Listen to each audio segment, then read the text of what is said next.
Welcome back, ladies and gentlemen, for another day of IU Southeast versus Midway River States Conference baseball. I'm Kyle Hawkins. We'll be joined momentarily with Logan Stevens, as Grenadiers looking to continue the good weekend. Got off to a great start last night, taking game one by a final score of 11-1 in 7 innings. On the mound for the Grenadiers in the first game of the day will be number 25, Brendan Whalen. Whalen, the junior from Grayslake, Illinois. Comes into today, arguably, statistically, one of the better arms that you're going to see in the River States, as he's got a 0.53 ERA, and this will be his fifth appearance overall, across 17 innings. Only given up 3 runs, only one of those earned. Has struck out 9 and walked a pair. Had an opportunity to see Whalen down at Shreveport when Grenadiers took down Central Baptist. Got them off to a good weekend down there. Set the defense for the Grenadiers, left to right in the outfield. Ethan Burdette, Colin Long, and Nolan Bowser.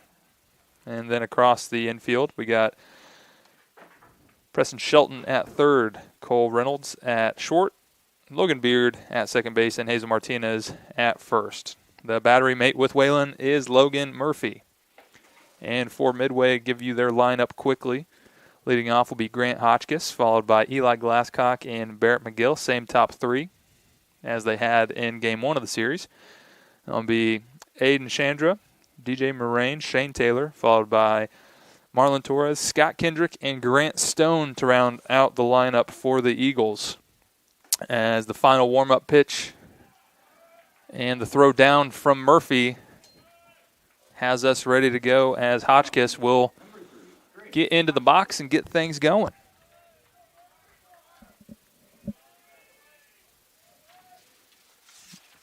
Logan had a good game yesterday, right? So what do we need to see from the Grenadiers to, make sure they have a clean weekend? I don't think the offense is a question. Is that first pitch on to shortstop going to be a close play at first? Great stretch by Hazel Martinez for an out. I think it all comes down to the pitching, Kyle. I think what we've seen so far from the Grenadiers is they're going to hit pretty much every pitcher that they face. It's just, can the starting pitching and the bullpen come in and put up zeros and attack the strike zone especially? Absolutely. Eli Glasscock now, the third baseman for Midway, come in. Say very similar start, as I believe 1 pitch, 1 out is how yesterday's game started as well. That one in there for a called strike. We talked about yesterday's starter, Gavin Gentry, only having 3 walks coming in. Brendan Whalen only has 2. So they've done a good job so far not giving up free base runners, and that's got to continue today. Absolutely. That one going to be grounded towards short again. Reynolds there.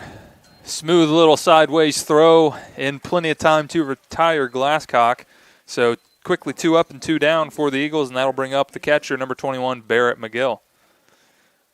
Barrett McGill, I guess you would call him the leading hitter on this Eagles offense. .395 average coming into this and 38 at-bats. Is also the leader in RBIs at 14 rather. And first pitch going to be in there for a called strike.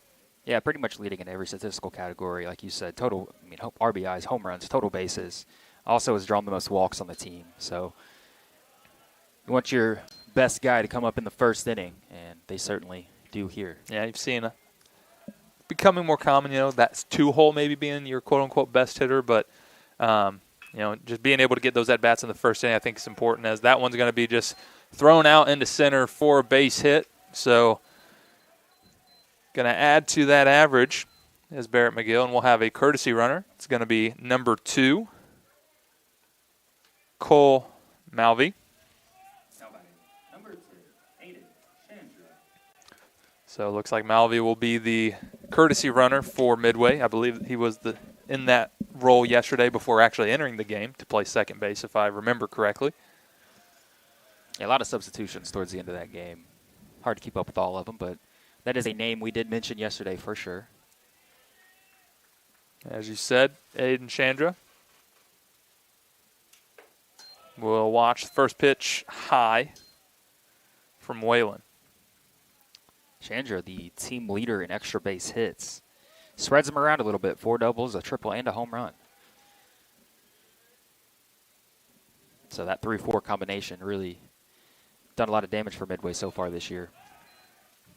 And snap throw down to first base, but nothing doing. That's one thing for certain that we know is Logan Murphy is not afraid to throw to any base to try to catch a runner sleeping. That is definitely true. The 2-0 pitch. That's going to be chopped to second. Beard there, flips to Reynolds in plenty of time for the third out of the inning. So just one hit, one man left on for the Eagles in the top of the first, and we'll head to the bottom half. Grenadiers looking to strike first in game one of today's doubleheader.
Nolan Bowser will be your leadoff hitter for the Grenadiers in the bottom of the first, and he will face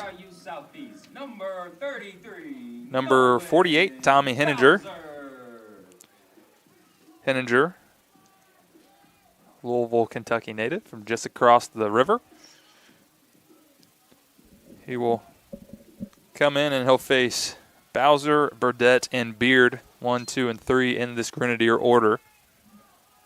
I'll give you their lineup momentarily as Henninger delivers a strike for his first pitch. So after the three of Bowser, Burdette, and Beard, you got Trevor Goodwin in the cleanup spot, Preston Shelton, Colin Long. Batting seventh will be Hazel Martinez, followed by Cole Reynolds and the catcher Logan Murphy rounding out the Grenadier lineup.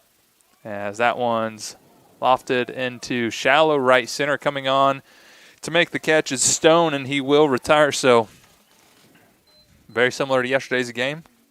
Couple quick outs on both sides of the ball. Get this one going on for both teams. So Ethan Burdette come in. 1 for 4 yesterday with an RBI in the fourth.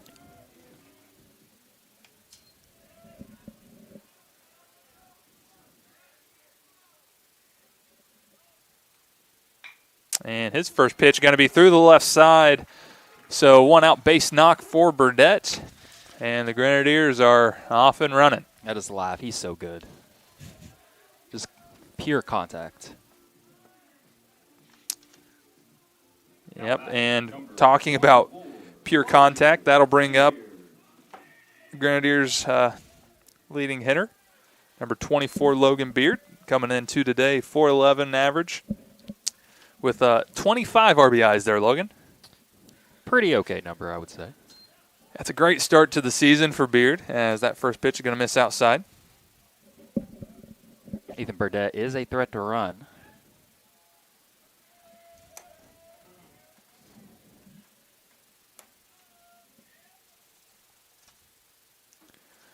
That one hit up the middle and through for another base hit.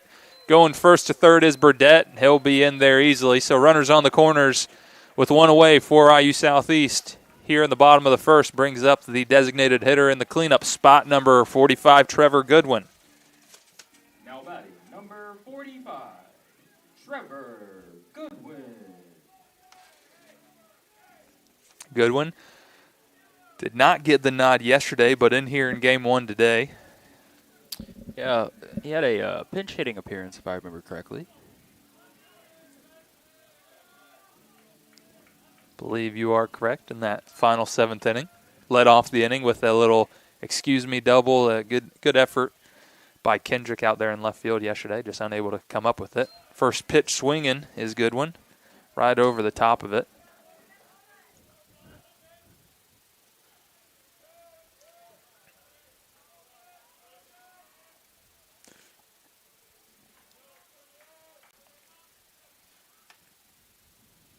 And second pitch, same result as the first, cut on and missed. Goodwin, the native of Meade County, Kentucky, comes into today 242 average and 33 at-bats. Does have 3 doubles to his line in the early goings. That one's going to be hit and into the left side. That's going to be an RBI knock for Trevor Goodwin. And the Grenadiers are on the board first, as they're going to still have runners at first and second as well with just one out. Now batting, number 31, Preston Shelton. That'll bring up the third baseman for IU Southeast, Preston Shelton. Shelton, senior from Lewisburg, Tennessee. Not Louisburg, as people maybe in Kentucky would try to get you to think that that's how it's pronounced. Kentucky pronounces things interestingly, I will say. Yeah, I will introduce you to a lot of people I've met down in Louisiana. So the first pitch in there for called strike from Henninger. Yeah, the first run of the game sponsored by Ware from Rental Boilers, Boiler Service Parts, and Boiler Training. We are Steam. Done a good job of attacking the zone, has Henninger, as that one's cut on and missed. Grenadiers just kind of hitting them where they ain't right now.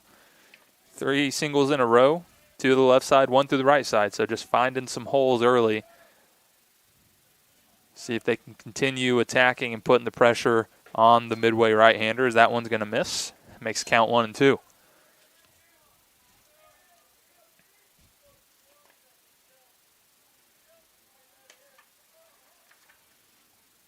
So Henninger comes set.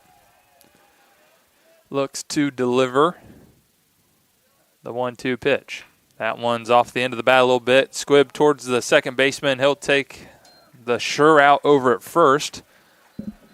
So 4-3 ground out for Shelton as the runners move into scoring position. 2 away for Colin Long. Now batting, number 22, Colin Long.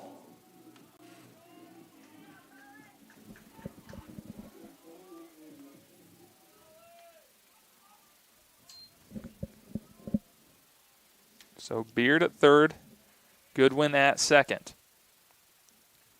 Base knock scores you at least 1. Trevor gets the tires rolling, could score 2. And a good breaking ball gets the call.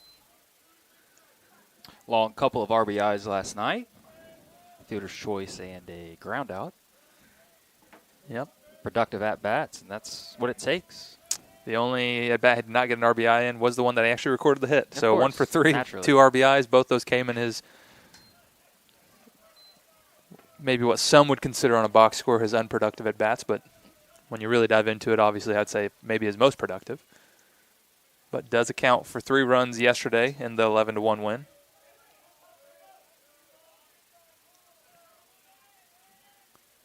So 0-2. And the pitch from Henninger. That one's going to be lifted into right field. There under it is Taylor, and he'll make the catch. So nothing more comes of it for the Grenadiers as they strand a pair in scoring position. But they do strike first, and they'll head to the top of the second, leading this one 1-0.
It'll be the first baseman, DJ Moraine, leading off for Midway in the top of the second. Brendan Whalen back out for his second inning. Steps in the box, and he's working quick, and the first pitch will be chopped up the middle. There is Reynolds' throw in plenty of time. So 1 pitch, 1 out is how the first 2 innings start for Whalen, as both of them actually end up grounding out to Reynolds at third. Been busy so far. Speaking of being busy, this inning sponsored by Highlander Collision Center, the only OE certified collision center in Floyd County and locally owned. That pitch from Whalen will miss outside. Yeah. Big shout out to all the sponsors for the Grenadiers this year. As that one's going to be chopped. Shelton there on the grass should be in plenty of time and is. So 3 pitches, 2 outs, both of them via the ground. I think Whalen's going to take that 10 days past Sunday.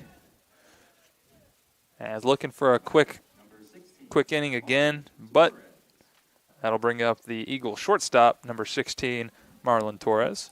New name to the lineup that we did not see yesterday. We did not. And good breaking ball in there for first strike. So just pounding the zone is Whalen. Torres hitting .343 on the year. 1 pitch. That one's going to be hit, and a good little pick there from Beard, and it's going to be 3 up, 3 down in just 6 pitches. So efficiency key there for Brendan Whalen, and we'll head to the bottom of the half, 1-0 IU Southeast.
Number 13, Hazel Martinez will lead things off for the Grenadiers. Hazel, productive day yesterday at the plate, going 3 for 4 with 2 doubles, 2 RBIs, and a single. Watch that one for a called strike. Bottom of this inning presented by Superior Volt. Superior Volt, superior products. The 0-1 pitch from Henninger. That one skied out into right field. Under it is Taylor, and he will make the catch. So leadoff man retired again for the Grenadiers. Now batting, number 12, Cole Reynolds. That'll bring up the IU Southeast shortstop, Cole Reynolds. Yeah, Hazel Martinez hit that one country mile in the air. Speaking of country miles, Carriage Ford, best by a country mile, locally and family owned. That's elite level ad placement there, Logan. I got to be honest with you. You just can't teach that. Appreciate you. Appreciate our friends over there, the Book family. Great friends of mine. Shout out to Marty Book. Spent many a nights in his house with my good friend Ben. Didn't realize this broadcast is going to be a learning experience as it is today. Never quite know what you're going to get. You never do. The 0-1 pitch from Henninger. Oh, that's going to catch him on the corner of the helmet. So Reynolds, I mean, he's rolling right down there, so he's good. Didn't bother him any, but that'll be a hit by pitch. And Number 21. be a runner on for the 9-hole. Catcher number 21, Logan Murphy.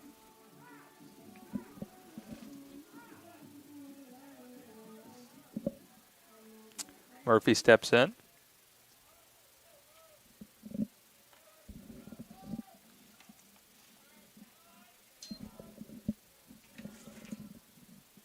.277 average on the year. Like I said yesterday, second on the team in RBIs, and out of the 9 spot, not exactly a stat you would assume would come from there, but that just tells you how deep this Grenadier lineup is.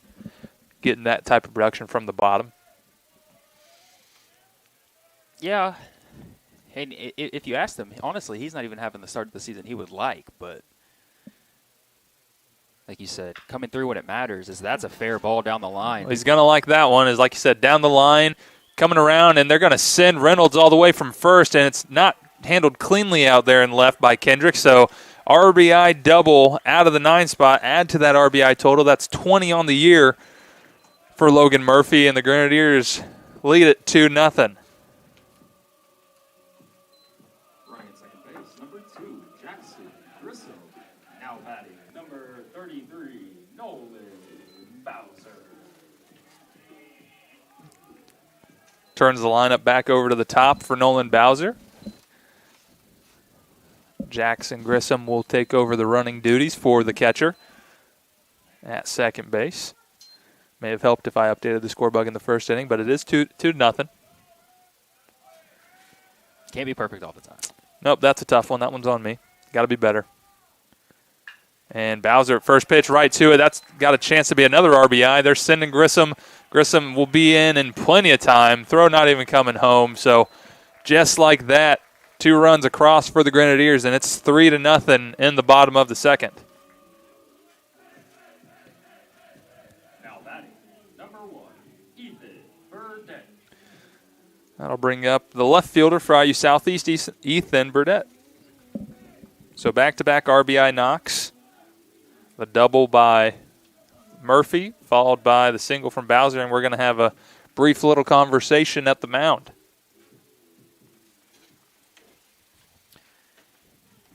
Yeah, this meeting on the mound brought to you by Pro Plastics, turnkey solutions for the plastics industry.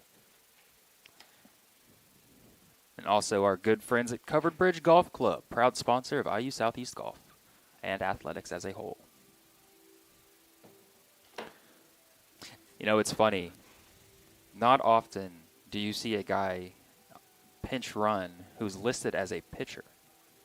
Yeah, that's actually one thing. I had a conversation with head coach Brett Neffendorf before the game, as last year only listed as a pitcher. Little softer lefty, kind of funky angle as they're going to. Looks like DJ Moraine is coming out of the game from first base. It does appear so. So we're going to have a little bit of a defensive switch, as I believe that is Aiden Chandra moving from second to first. Yeah, Cole Malvey is going to come in to play second. All right, so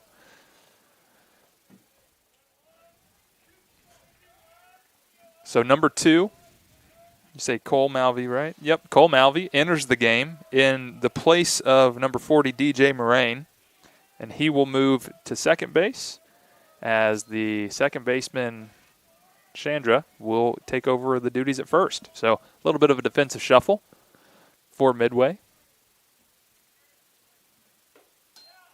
As first pitch from Henninger is called strike to Burdett.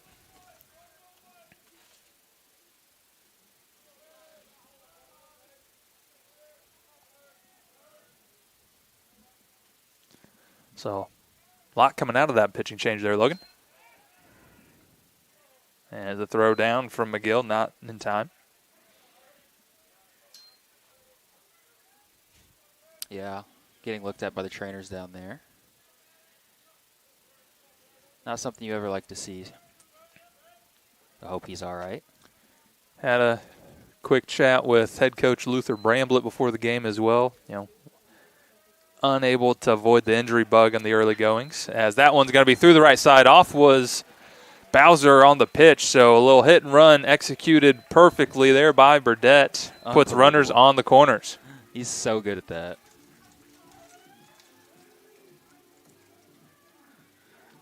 So runners on first and third for Logan Beard. So first 2 at-bats from Ethan Burdett on the day. Single through the left side, single through the right side. That's about as stereotypical as an at-bat as you're going to see from Ethan Burdett. That's his bread and butter, just shooting the holes.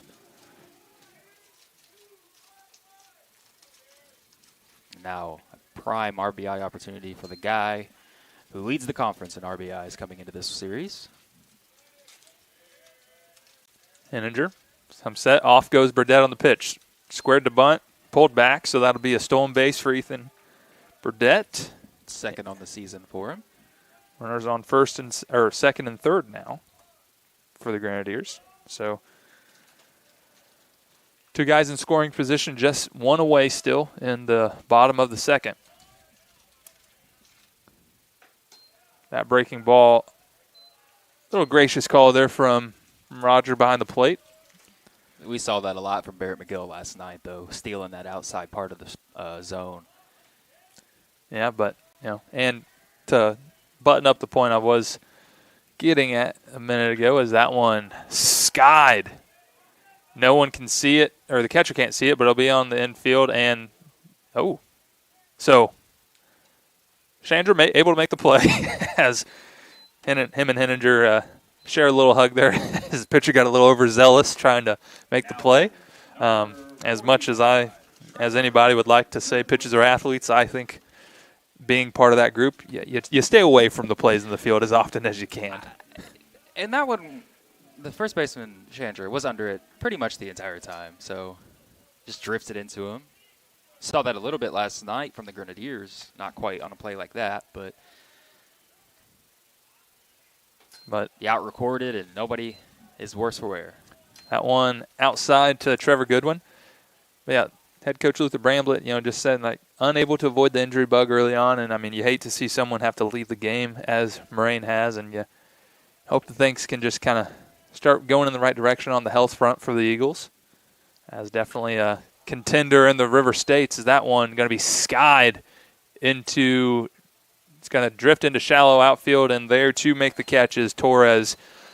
So no further damage done, but the Grenadiers scratch 2 across here to extend their lead to 3 as we head to the top of the third, 3-0 here in New Albany.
Scott Kendrick will lead things off for Midway in the top of the third. As Whalen back out again. No surprise there. And first pitch swinging through the left side, so leadoff base knock for Midway. As first pitch he sees is turned right back in through the 6-hole. Now batting, number 13, Grant Stone. So we'll bring up the center fielder, Grant Stone. Another new addition to this lineup. Fourth start, 1 for 9 on the season.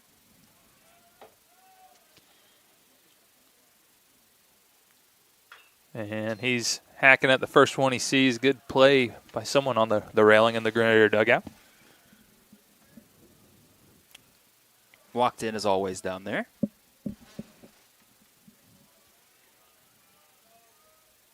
Interesting to see that the quick inning last inning did not deter the game plan for Midway, still coming out aggressive in this one.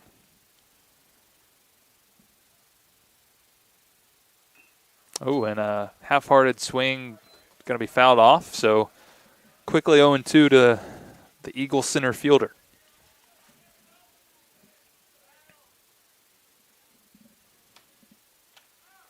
Yeah, we talked about that a little bit yesterday. Just an aggressive approach from the Midway offense, and that seems to be just a kind of consistent approach as it's carried over to today as well. As that one's going to be lined into right, giving chase, turning him around is Bowser, and that's going to burn him. So extra bases for Grant Stone. We'll see how he'll stop at second as Kendrick is going to hold up at third. So good two-strike piece of hitting rather from Stone. No one out, runners in scoring position for Midway. Back to the top of the order for the designated hitter, Grant Hotchkiss. Now batting, number 3, Grant Hotchkiss. So off to a good start here in the top of the third for the Midway Eagles. Yeah, exactly what you're looking for at the bottom of the order, putting 2 runners in scoring position for the top.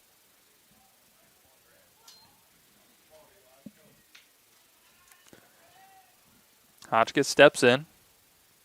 And breaking ball in there for a called strike from Whalen. As you noticed pregame, from one Grant to the other in the forms of Stone to Hotchkiss. Common name throughout the lineup today. The 0-1 pitch in the dirt. Good job by Murphy to keep that right in front.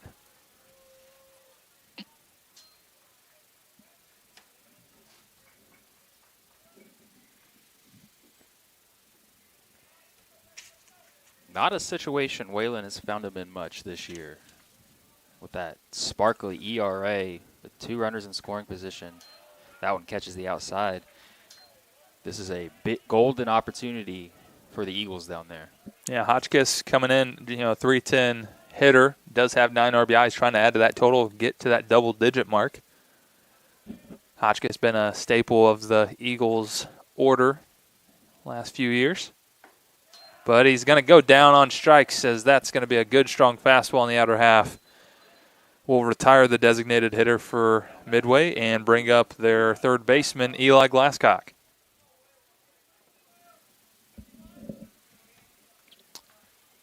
Yeah, unproductive at-bat there by Midway. Hotchkiss not even able to get the run in from third.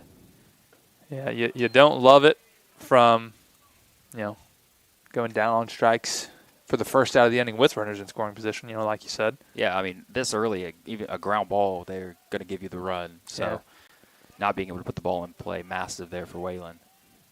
Yeah, not a huge strikeout guy either is Whalen. Gets a lot of ground balls, so big pitch in a big spot for him. And he evens up the count to Glasscock with a good breaking ball in the outside half. Yeah, Whalen really averaging a strikeout every couple innings.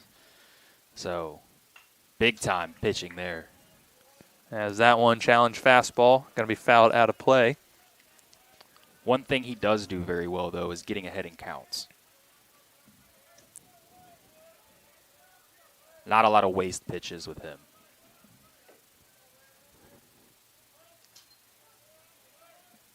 Whalen comes set, looks to deliver the 1-2 to Glasscock. The pitch, that one's going to be off the handle a little bit and over into left field, so that's going to get down, and they're going to send the runners from second as well, and so both of those will score. 2-out single, and then advances to second on the throw, does Glasscock, but he's going to take those RBIs all day. Now batting, number 21, Barrett McGill. So that one just gets past Reynolds into left field, out of the reach for a pair of RBIs. RBIs 12 and 13 for Glasscock. So picks up his teammate Hotchkiss by cashing on both of those runs. Now all of a sudden tying run in scoring position. Now bring up the batter and going down. Oh, being a little aggressive there, as that one just a funky play. Not sure if it caught a piece of the umpire, but going to be caught stealing 2-5 is Glasscock. Yeah, interesting. It's hard to tell from our angle because we've got three guys in the way. I'm not sure if that just bounced off of Murphy's glove, like you said, or if it bounced off the umpire. That was an odd play. Just saw Roger give Murphy a little pat on the back, so I'm thinking maybe a little cross up, just got away from him, caught a piece of the umpire, stayed in front, an unfortunate situation for the Eagles, and that one from McGill is going to be softly hit to Beard, and that'll do it. So they're going to cash in on a couple of those to make the score 3-2 now, heading to the bottom of the third here in New Albany. Grenadiers still lead it.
It'll be the Grenadier third baseman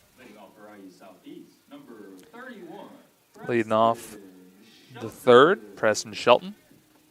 Grounded out to second in his first at bat.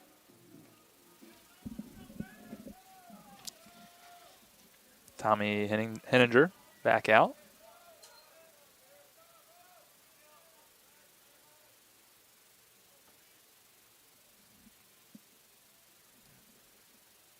Oh, almost catches a piece of Shelton's. That'll miss inside. This half inning brought to you by Indiana Members Credit Union, proud sponsor of IUS Athletics and the student body. Right across the street from us over there. They do a lot of work with the university, so big thanks to them as well.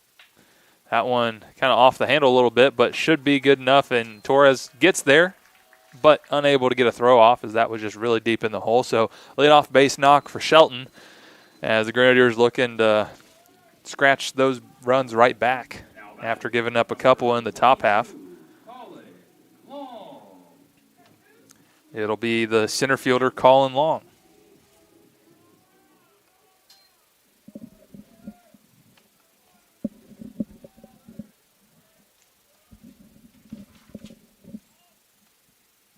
And he's going to square to bunt, but it will go foul. Colin Long coming into today, 278 average. Does have 3 doubles and a couple triples.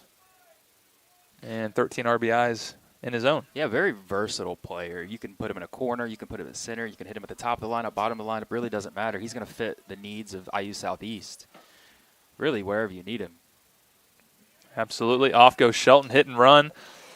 That one also fouled back, so Long finds himself behind the count, 0-2. Yeah, I mean, and if you need anyone to fit your needs, GMS Construction, general contractors to fit your needs.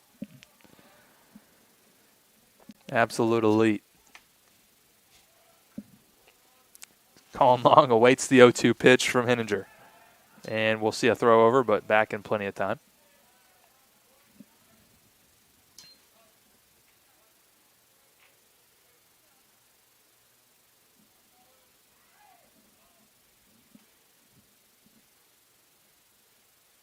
Not going, but throw back in time. Saw Shelton take a bag last night. Like you said, or like we talked about, not the fastest team in the world, but they are selectively aggressive is what I would like to call them. And, bluff steal. That one smoked down the left field line. Just foul. As Shelton off to the races on that one, but he'll have to retreat back to first base. Colin Long turned on it well, just unable to keep it fair.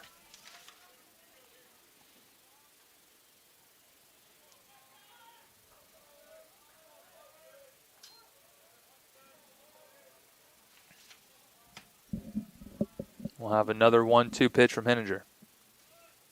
That one low in the dirt. Good job by McGill to keep it right in front.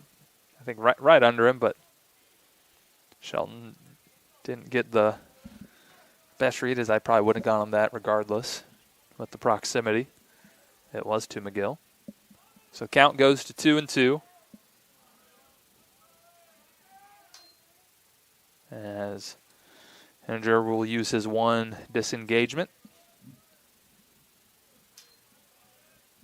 But back on quickly. In comes set.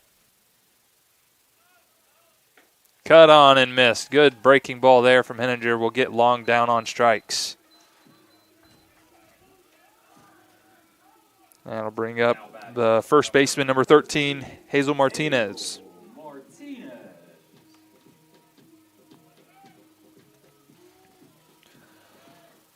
One out for the lefty swinging first baseman for IU Southeast.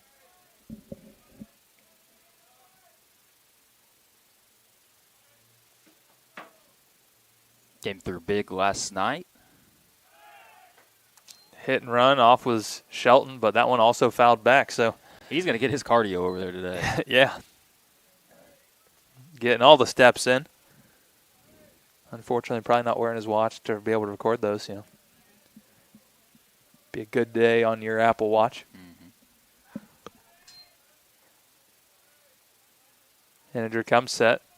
Looks to deliver an 0-1 to Martinez. Instead, he will throw over. But back in time with Shelton. So, keeping an eye on him over there.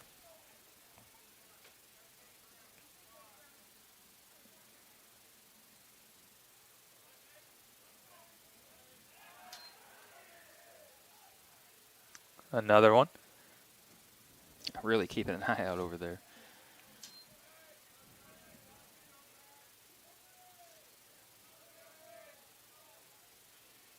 Shelton still a pretty good lead over there, so understandably. That one smoked down the right field line and fair. In dribbles into the corner, and that's going to be extra bases and a likely RBI for Martinez as Shelton, who's probably gassed at this point, coming home. Throw's going to be close. In time. What a relay from the Eagles. That's going to go 9-4-2 on the putout as unable to get there. An aggressive send by third base coach Brian Campbell. So it's just going to be a double for Martinez, no RBI, and 2 outs now for the Grenadiers.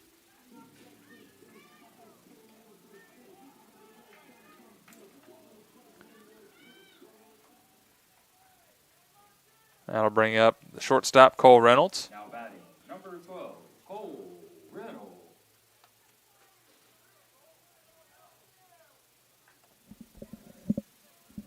Unfortunate there. all those steps we're talking about may have gotten to Shelton there. It just kind of looked like he hit a wall.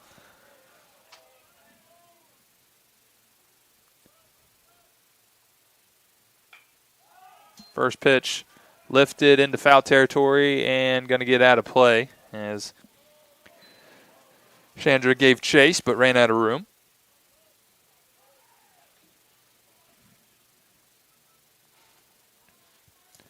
Reynolds hit by a pitch in his first at bat. Had himself a fantastic day at the plate yesterday, 3 for 3 with a walk.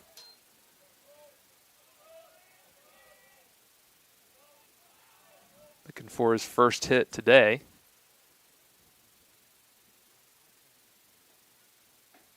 That breaking ball in there, called strike 2.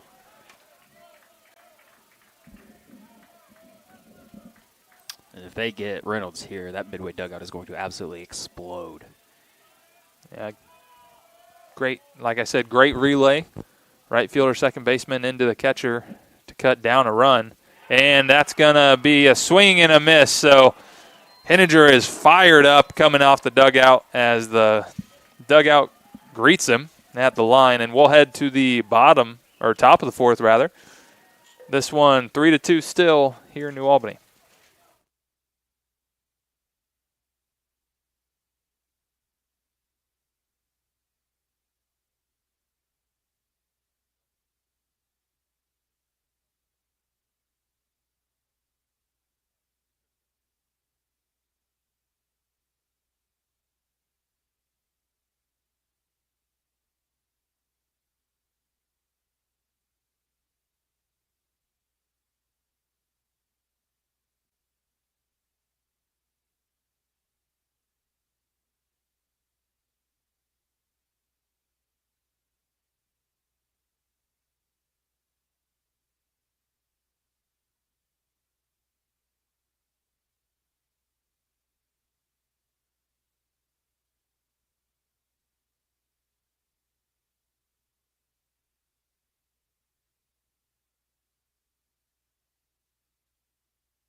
It'll be the first baseman now, even though he started the game at second base.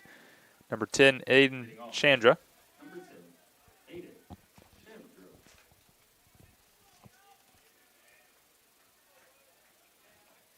Laid things off in the fourth. Brendan Whalen fires that one high.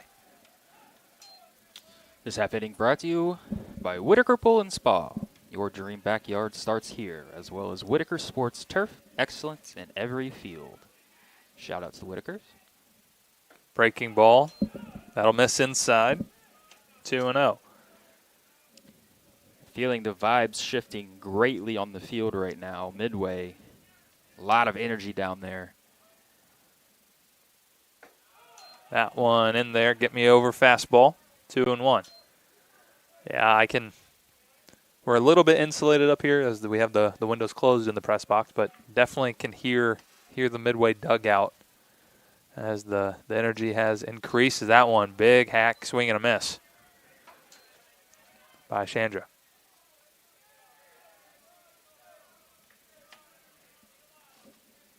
Whalen, ready and deals. That one misses high to run it full. Brendan likes to work quick. Chandra, second on the team in stolen bases as well, so base runner here would be massive for Midway. And they're going to get one, as that's going to be inside and a leadoff walk. And the Eagles keeping the momentum rolling with the leadoff base runner. The unfortunate part now is they've had to go away from their 5-hole first baseman as Cole Malvey has come in. Maybe just adds a little bit more of a complexity into their lineup. Malvey looking for his first hit on the year in just 5 at-bats.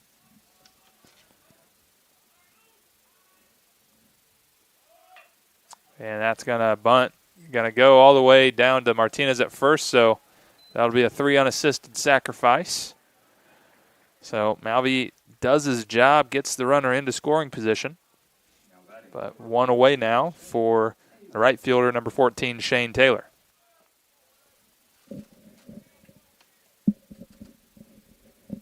Yeah, imagine DJ Murray would have not bunted in that situation, but that's the hand Midway was dealt. Great job of getting it down. Really a very good bunt. It was. Hugged that line. Yeah, stayed in the dirt the whole way. That one called strike. So Taylor watches that one. Kind of turned as if he thought it was going to be inside, but had a little run back over the plate.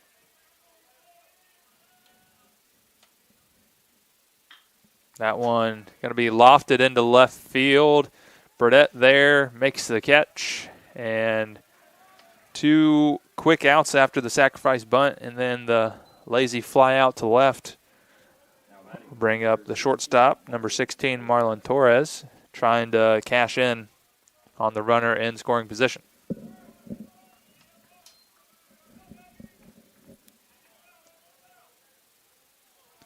Torres grounded out to second in his first at-bat.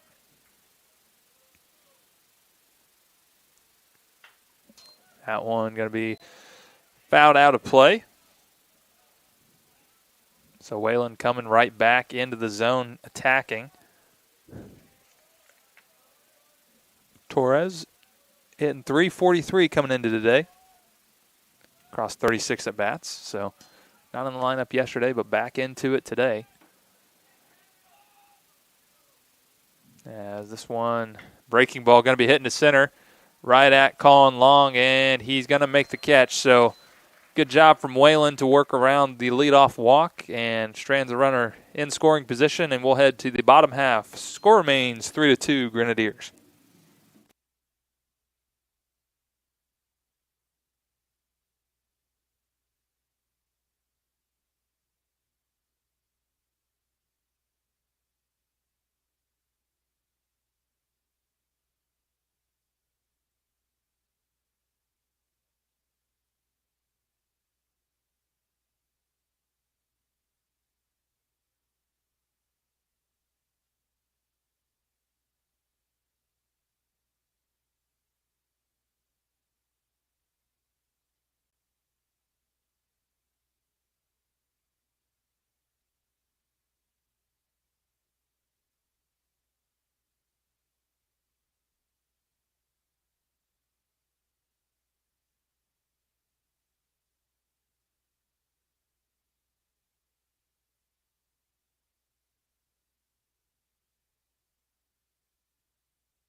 Grenadier catcher Logan Murphy will lead off in the bottom of the 4th inning.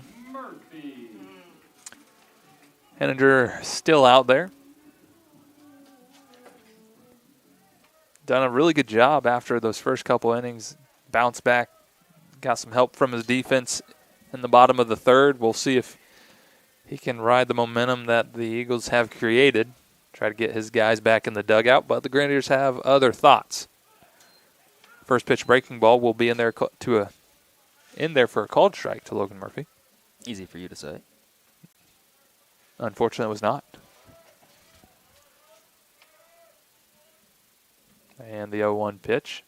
That one's going to be smoked down the line, and it's going to get by the third baseman, Glasscock.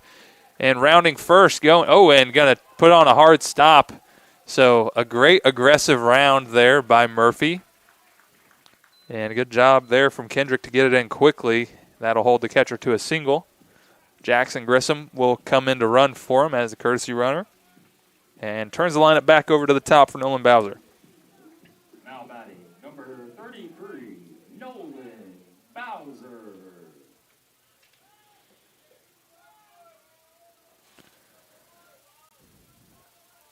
Fly out and a walk, a single, not a walk. Don't know how to read my own handwriting. RBI single in his last at bat. Off goes Grissom, gets the bunt down to Bowser, and that's going to be a good one. Could be even a hit. He's going to third. And not in time, as that's going to get kicked away. And all the way around from first to score is Grissom. So out a run for the Grenadiers and a runner to second base in the form of Bowser, and it's 4-2. Now batting, number 1, Ethan Burdett. So it's going to be a tough play there for Glasscock. So I think going to go down as essentially a bunt hit, but with the throw getting away, that is going to be an error on the Eagle third baseman, which allows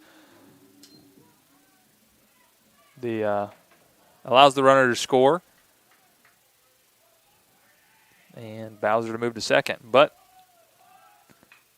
that's also going to be another bunt. Not going to be fair, though, as Burdett trying to double down on the small ball. Yeah, that was a fascinating play, kind of chaotic, so we didn't really get to describe it well, but Grissom taking off on the pitch. He was going to third no matter what on that bunt. So really smart execution. Of course, the throwing error allows him to score. Yeah, traditionally you think of a hit and run, but very often a bunt run also in that same kind of accord. Especially with someone as speedy as Jackson Grissom. Right, and that one going to have a step off. So that's his one for the at-bat. But a good opportunity. I mean, really well executed, right? You get the bunt down at third base, and Grissom going from first to third, pulling the third baseman in. Because he's also going to second, likely you're going to pull the shortstop into second, right? So he's not going to necessarily instinctively think covering third base. So really good play drawn up there from head coach Brett Neffendorf. And well executed, obviously, by Bowser and Grissom. The 1-1 pitch going to be lined softly into right field, but Taylor makes the catch, going all the way to third, and there in time is Bowser. So that out ends up being somewhat productive, as now there's a runner on third base with just one out for Logan Beard. Now batting, number 24, Logan Beard.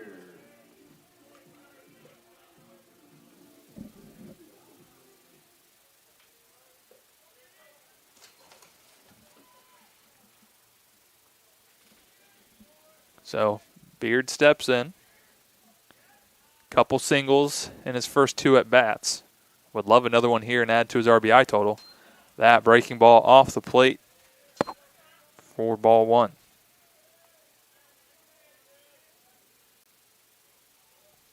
So just one out for the Grenadiers. Feels like a lot of action already been had in the bottom half. Henninger comes, delivers high, makes the count 2-0. Saw Beard come up with runners on second and third earlier, could not get the run in. So trying to right his wrongs. That is correct. Looking at Ethan Burdett's line. A single and pop out to the first baseman in his first two appearances. So 1 for 2 rather than 2 for 2. But he is way ahead in the count, 3-0. As a little bit of movement down in the Eagles bullpen. That one called strike. Doesn't necessarily look like anyone's getting hot per se, but some catch, band work yeah. going down. Maybe some light tossing. Luther definitely trying to get some more out of his starter. That one's going to be grounded and bounces over the third baseman, Glasscock, so that's going to be an RBI base knock for Beard, and it's 5-2 IU Southeast. That is what you call a grenadier hop. Yeah, that one was tough. So that makes way for the designated hitter, Trevor Goodwin. Number 45, Trevor Goodwin.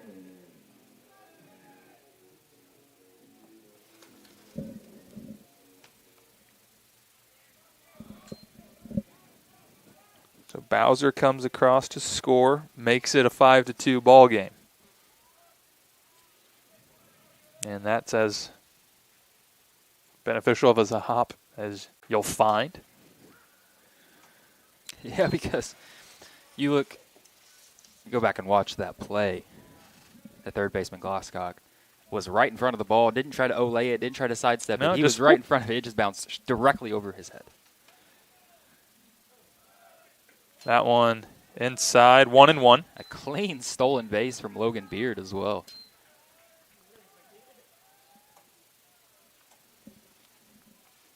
So Beard will move himself into scoring position.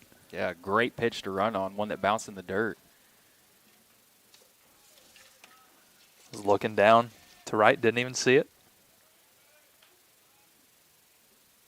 That one chopped foul by Goodwin, so count now 1-2. That is his first one of the year. Well, generally he's worried about just driving guys in. He just likes to score people from scoring position, not necessarily get into scoring position, right? But just adding to that toolbox that he has.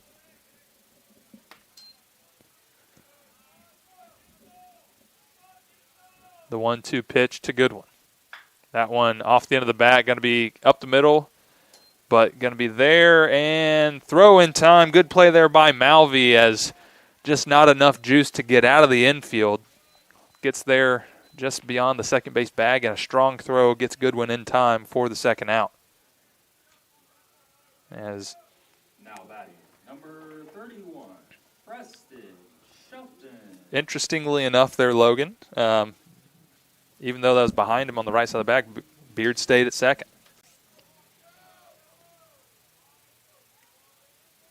Yeah, not sure.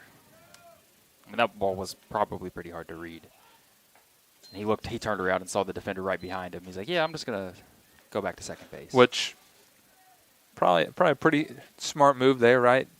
Because if there is going to be an out recorded, not much value in getting from second to third, in scoring position. So good heads up play there. That one's going to be off the end, coming in, and unable to get there in time is Stone, and sending is Beard. Play, throw, in time. What a throw from the center fielder, Stone. Cuts down another Grenadier run at home. So the score will remain 5-2 as we head to the top of the fifth here in New Albany.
Leading off for the Eagles here in the top of the fifth will be left fielder Scott Kendrick.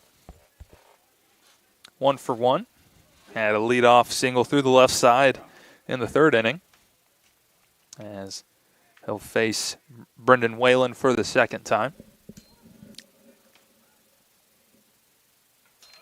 Bottom of this Eagles order set the table for that 2 spot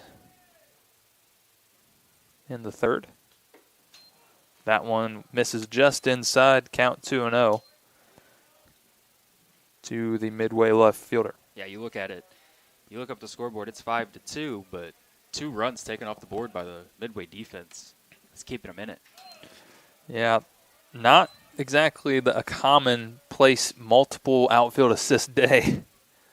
Especially, we're only in the top of the fifth. We've seen 2 in the first 4 innings. So 3-0 pitch misses well inside, so leadoff 4-pitch walk for Kendrick.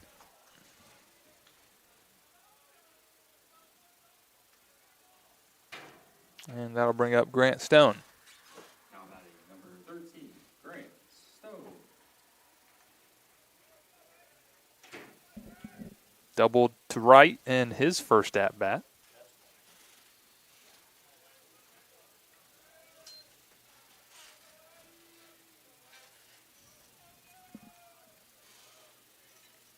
As Whalen comes set and will deliver. hit and run looks like. And the throw, and plenty of time, but just off to the shortstop side of second base. So that'll be a stolen base for Kendrick. His second steal on the season.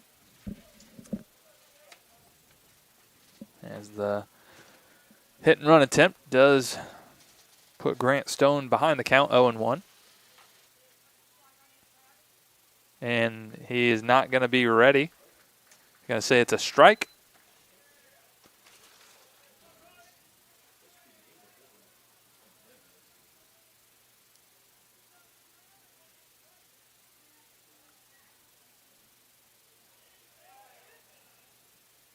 And it looks like head coach Luther Bramblett trying to get an explanation from the home plate umpire.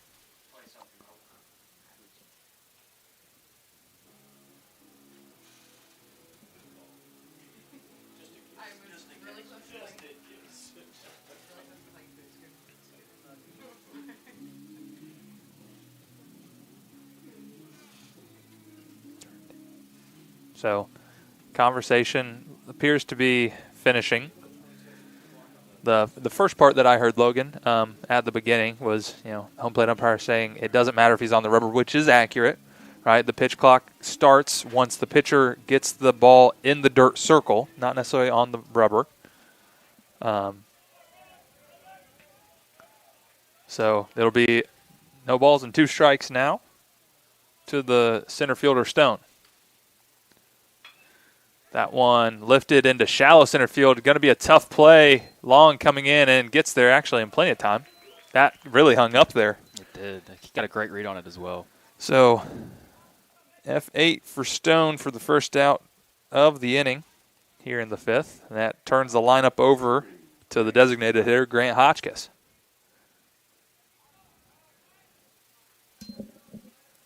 Got a little bit of everything in this game. Yeah. Lot going on. And we're just in the fifth.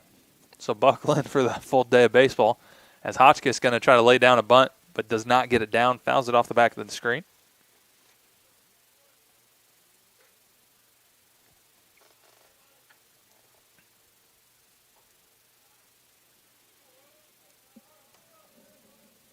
Comes set, Kendrick out at second base.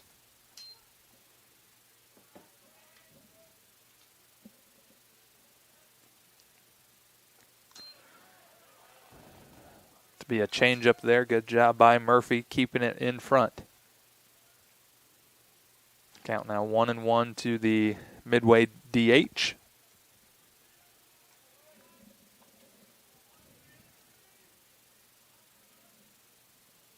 And the pitch. That one chopped foul, so 1-2. Not really much movement down in the Grenadier bullpen either.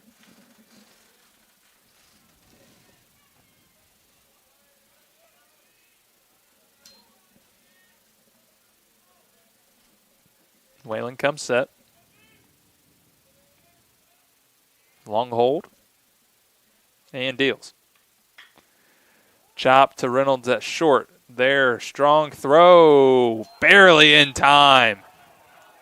As that's going to get a reaction from the Midway dugout. As Hotchkiss busting down the line made that a real close play. But the first base umpire calls him out, and there's going to be a conversation with the head coach before Eli Glasscock comes up.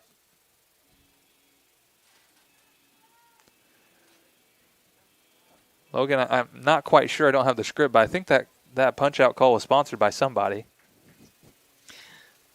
That's very well done by you. A punch-out, to be an umpire, you have to focus on your performance. And if you want an improvement in that, you go to your friends at Dr. Ice Nutrition for focus, performance, and recovery. Reclaim your game with Dr. Ice Nutrition. And I'm sure what they're talking about right now is where they're going to go to dinner after the game. And if you also need to know where to go to dinner after the game, I got an idea. We got to go to Bear Nose Pizza. It's always important when you win, but it's also important for a good post-game meal. Go Grenadiers. So back to the action after the brief ad break, right? It'll be the third baseman, Eli Glasscock, stepping in. Runner on third base. 2 outs for Midway as Whalen trying to strand the runner after giving up that leadoff walk. First pitch swinging from Glasscock. Fouls it back out of play.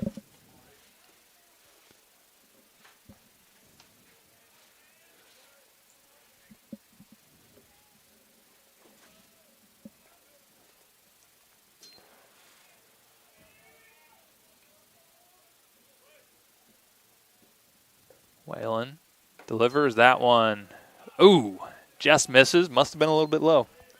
Thought that looked good from here, Logan. No flinch from Roger. Nope, not even a little bit. Locked in. He is. Per usual.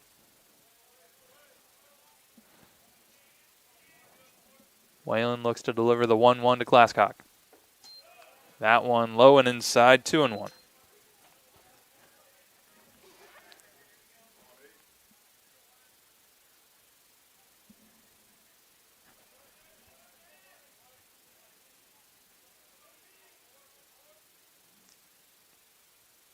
The 2-1 pitch. Half-hearted, almost check swing, shoots that foul off the face of his own dugout. So, good job by Whalen. Battles back to get the count even, 2-2. Yeah, it would be massive for the Grenadiers to get out of this unscathed. Runner at third. The 2-2 pitch coming up. That one smoked down the left field line and not going to be caught there by Shelton. So the run is going to come to pass. Burdette gets it in quickly, but not in time to second. So 2-out RBI double for Glasscock. And they're going to chip one away here. Cuts the lead to 2. Now batting, number 21, Barry McGill. So just a pitch away, but unable to get out of it unscathed was Whalen. And it looks like we're going to have a mound visit from head coach Brett Neffendorf. So we'll step away and be back in just a moment.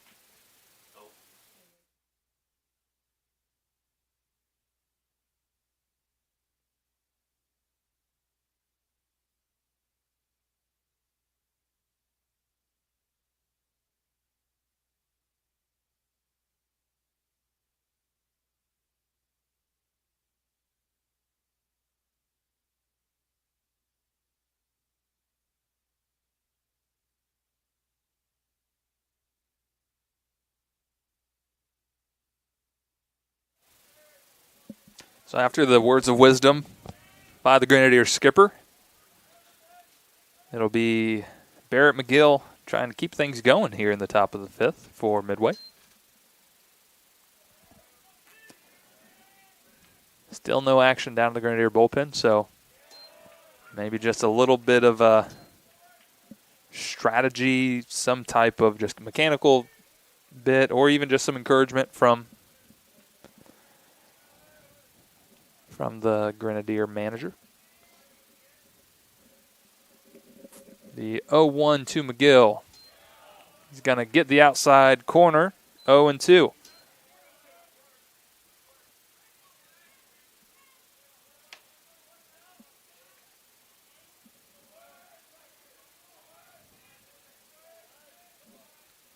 Comes set. The 0-2 pitch. That one grounded to Reynolds at short. Strong throw and plenty of time. So Whalen does get out of it, but not before Midway scratches across one and gets into the deficit. So we'll head to the bottom of the fifth. Grenadiers still lead 5-3.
Number 22, Colin Long leading off for the Grenadiers in the bottom of the fifth. Henninger back out there for the Eagles.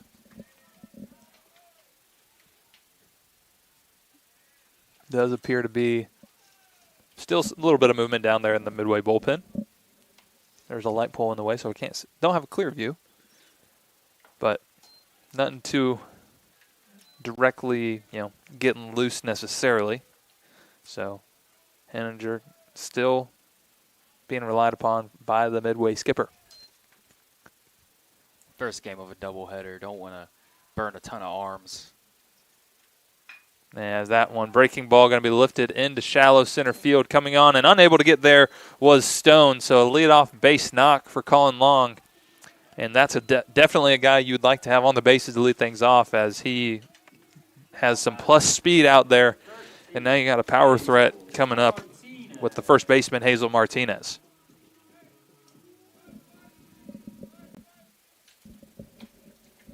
So a leadoff base hit into center for Colin Long. Brings up Hazel, who doubled down the right field line in his last at-bat.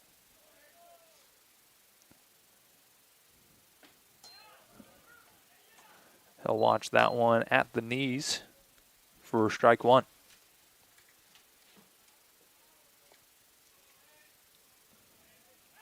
Oop. Throw over. Not in time, so Long back safely. Yeah, only one steal, but everyone knows how fast he is. So keeping an eye on him over there.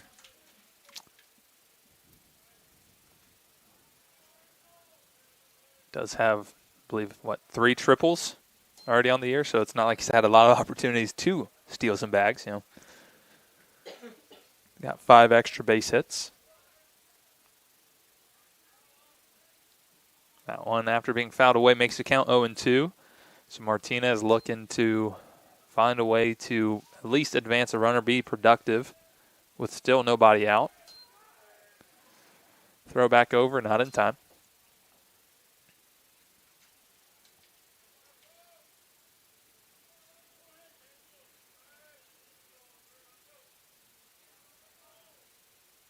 Henninger comes set and deals.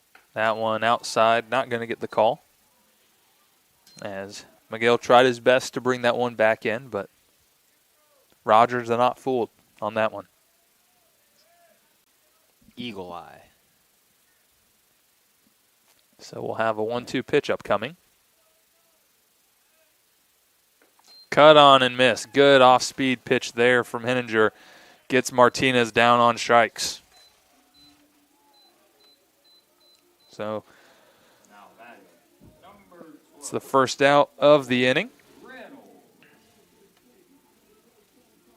Brings up the Grenadier shortstop who struck out in his last at bat as well. Believe that just the second strikeout for Henninger.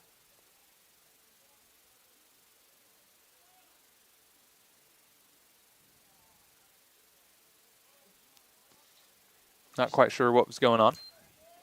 Henninger started before Long was stepped into the box. Or, excuse me, before Reynolds was stepped into the box. Just gave him a warning. First pitch right down the middle, taken for strike one. Like I said earlier, Reynolds had a hot day at the plate yesterday, looking to kind of get that restarted today after hit by pitch and a strikeout. That one in the left-handed batter's box, but a good pick there from McGill. Will keep Long over there at first base. Yeah, that ball bounces anywhere else. Long's taking off for second for sure. He's always looking to take the next base. Quick feet move over to first, but still back in time.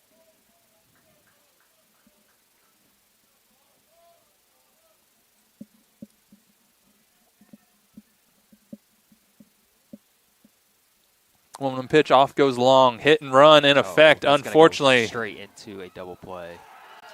That'll go 4-3 GDP as, just perfect placement. Unfortunate there, just happened to be covering was the second baseman. So great break there for Midway. And we'll head to the top of the sixth. Score remains 5-3.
First baseman Aiden Chandra leading things off.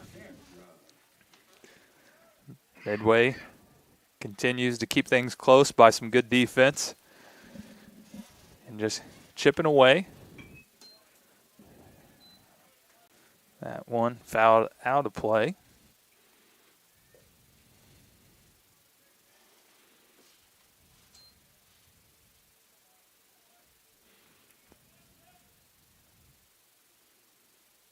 That breaking ball in there for a called strike. It feels the way the Grenadiers have been hitting the ball. I mean, you look up there, you see 12 hits. It feels like it's a game that's not 2 runs. It feels like they've got a significant lead. But like you said, the defense is coming up huge for Midway so far. That one will miss high. So count runs to 1-2. Yeah, and I mean, also a little bit unfamiliar territory for Whalen, right? I mean, he's given up just as many runs today as he has the entire year. Exactly. And it's not been a bad outing. That's just how good he's been. So that one going to be grounded, going to be a tough play. Reynolds throw on the run in time.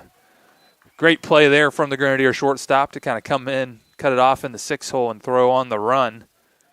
So leadoff man retired for Midway. And it'll be number 2, Cole Malvey.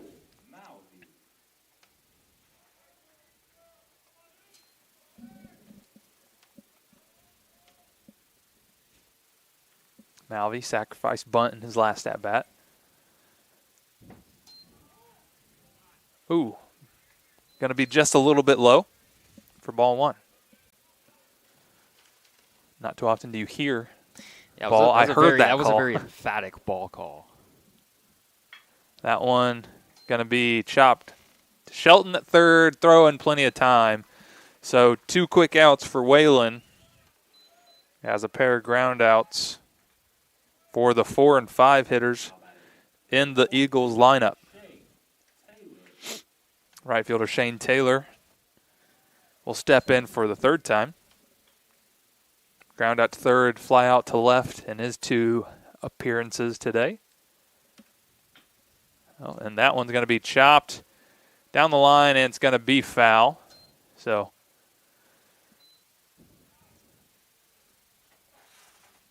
everyone will return. Shane Taylor going to take his time. One thing that I think a lot of younger players don't do or realize is, like, after that, where you just busted down the line, like full sprint, taking your time getting back in the box because you have it, right? Yeah, like, exactly. Collect yourself, get your, breath back under control. That one smoked down the line, but that's going to be foul. Because it's really easy for your mind to speed up a little bit. I mean, even obviously heart rate, you're trying to bust it down the line, beat out a hit. That could lead to some overthinking as well. You're thinking about getting your heart rate down, and your mind's not focused on the at-bat. 0-2 pitch. Doesn't get the call. Thought it had a chance, but misses just low and outside, so we will move to 1-2. You and every Grenadier fan down there thought that was a strike. 1-2 pitch from Whalen. That one's going to be hit right at Reynolds at short, so quick 3 up, 3 down for Whalen, and we'll head to the bottom of the 6th. Score remains 5-3 Grenadiers.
It'll be a new arm for the Eagles.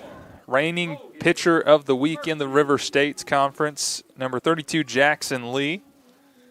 He will have to face the Grenadier backstop, Logan Murphy, leading off the bottom of the 6th.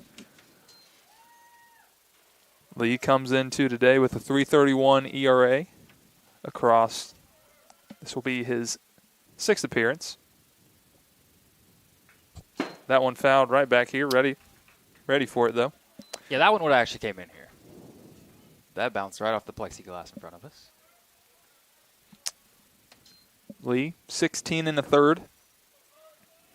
24 strikeouts to just 5 walks. That one is going to catch Murphy on the arm, maybe the elbow, not quite sure. So regardless, be a leadoff base runner and some wheels now on the base paths for the Grenadiers as the courtesy runner Jackson Grissom will trot on out there to take over for Murphy at first base.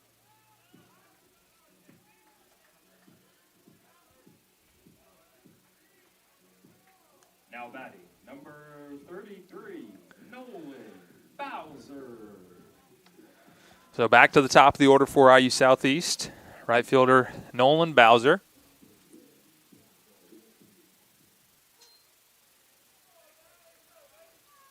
See if they do it, and they're going for it again. And that's going to get a piece. So back-to-back hit by pitches as squared to bunt. And head coach Luther Bramblett kind of wondering what happened. Going to say he did pull back in time, so looking for the same play that they had last time. And it's going to be Grant Shepard taking over at first base for Nolan Bowser. So we'll see if that's going to do it for Bowser on the day or if he'll re-enter. And quick conversation on the mound as well. So we're going to step away for just a moment and be back here as the Grenadiers got things cooking. Runners on first and second, nobody out here in the bottom of the 6th.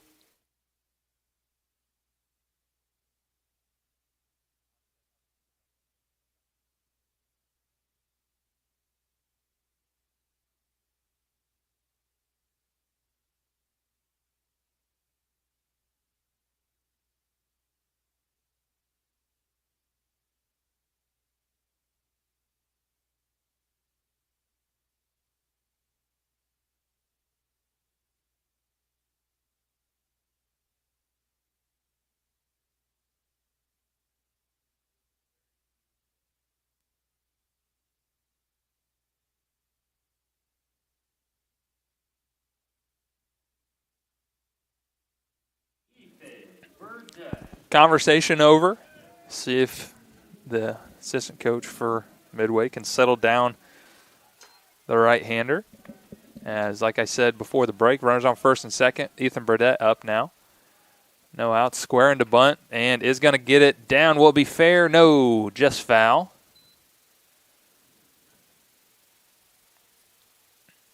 So Birdie will make the trip back to the plate. Everyone else will retreat. Say one thing, Logan, you see is Anthony Rizzo style bunt coverage right here as he is almost even with the pitcher's mound. Yeah, he's coming in hot. Lead delivers. That one will miss outside. Burdett squared to bunt, but did pull it back. And while we got a second, this half inning brought to you by Zaxby's. Great food and service. Proud sponsor of IUS Athletics. And once again, look down the lines. You see our Zaxby's foul pole. That one, breaking ball in the dirt. Good job by Burdett to pull back. And good job by McGill to keep that in front and not allowing the runners to essentially utilize a sacrifice for them without using it. Yeah, don't want to give them the extra base here. You got to make Ethan Burdett get the bunt down. 2 balls and a strike. See if it's still on. No, we had a hit and run going. That's going to have a chance to get down, and it will, as Grissom had to kind of return back and wasn't sure if it was going to get caught. So the hit and run will work out there as Burdett will get himself a little single that drops right into center field. So bases juiced for the Grenadiers' leader in RBIs. And this is the spot you want this guy up in for sure.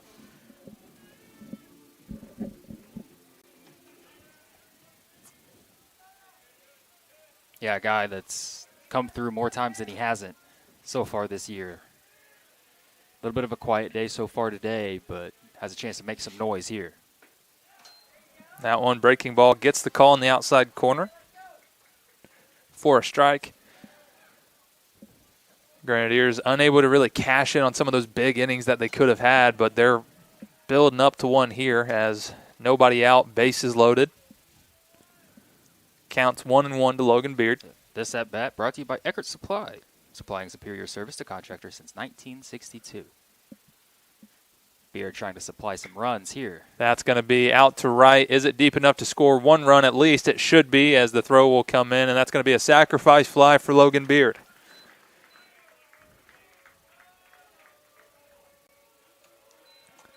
So add to the RBI total and add to the lead for the Grenadiers. Score is now 6-3. Nobody else moved up, just the runner on third, so runners on first and second for Trevor Goodwin.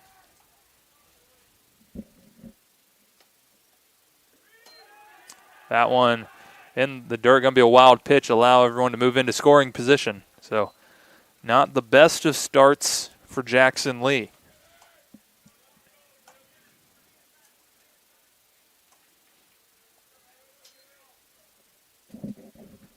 Still trying to tiptoe around. No outs, bases loaded. That'll bring the infield in for Midway. That just shows you how volatile relievers are, coming off being the pitcher of the week in the conference and then coming in kind of wild in this inning. Yeah, unable, first two pitches hit batters.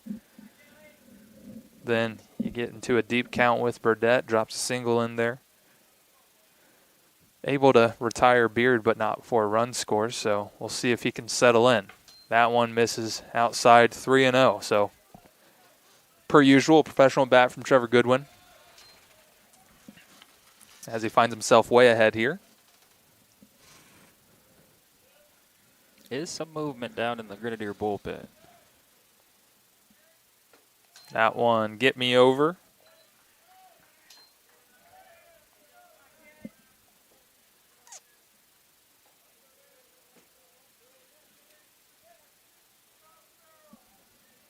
Lee comes set, trying to battle back into this one. And that's a good pitch. Breaking ball skied right here at the plate and going to be caught. So a foul fly out to the catcher for Goodwin. And Lee looking to really tiptoe around this one as he gets back-to-back outs. Just the one run across so far. Now batting, number 31, Preston Shelton. So not exactly what you're looking for if you're Trevor Goodwin. Not at all. So 2 outs. Runners still on second and third for the Grenadier third baseman, Preston Shelton. First pitch to him, however, is going to miss high.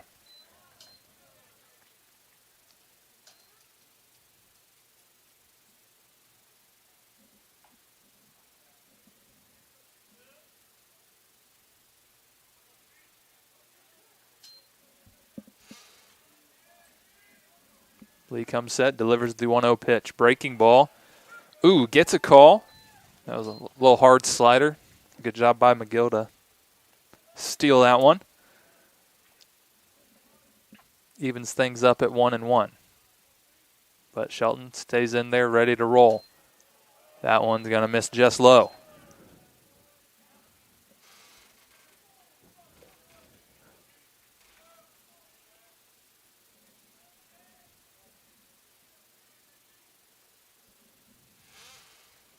And Lee delivers another hard breaking ball. That one well outside.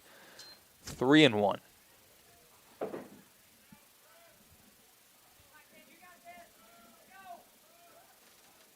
Shelton, a pair of singles in his first 3 at bats.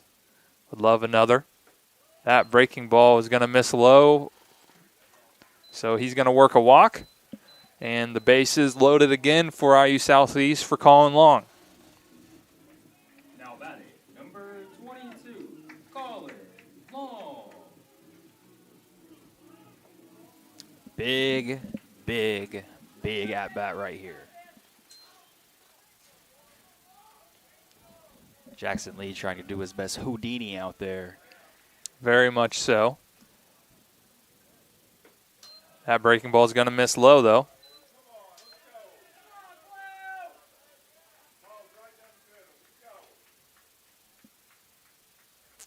Not quite sure what's going on here. Jackson Lee's necklace broke. So he'll get a fresh 20 on the pitch clock. Saw some jewelry fall. That one well outside. Midway fans not thrilled with Roger back there. The ones that are low, you know, they're coin flip calls. Those are tough, but that one well outside, not a question. Is that one same pitch? Ooh. That's a tough one. Tough one there for Colin Long, 2-1. He got the strike, and Jackson Lee's just shaking his head. He's like, I don't even know where to throw the ball right now. Breaking ball in there. Working quick is Lee, so he evens it back up. That's a pretty hard, firm breaking ball he's got. Yeah, he feels like he's thrown 4 straight strikes in this at-bat. But regardless, he's now a pitch away from getting out of this one. The 2-2 pitch. Cut on, fouled off. That would have been very interesting had that not been a foul ball. The laptop right here in front of me kind of cut that off. I didn't really see where the ball went, so I thought he caught it at a second, but everyone returns. We'll have another. Jackson Lee comes set. And the pitch. That one chopped to third, and he is going to get out of it as he loads the bases and then only allows the sacrifice fly for the 1 run. Kind of been the story of the day for the Grenadier offense, just unable to really break through for a big inning. But they do get the 1 run back they gave up in the 5th, and the lead's back to 3 as we head to the top of the 7th. Score 6-3 IU Southeast.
Marlon Torres will be the first batter in the 7th inning. Brendan Whalen still out there for the Grenadiers, as Grant Shepard will stay in the game for Nolan Bowser, as that one just kind of half swings over there to second. Beard, 1 pitch, 1 out. You love to see that if you're Brendan Whalen, as definitely getting to the close to the end of his day anyways. Yeah, about as easy as an out you're ever going to get right there. But as I was saying, however, Grant Shepard stays in for Nolan Bowser, but moves to center, which will kick Colin Long over to right field. That breaking ball, good pitch, called strike 1 to the left fielder, Scott Kendrick.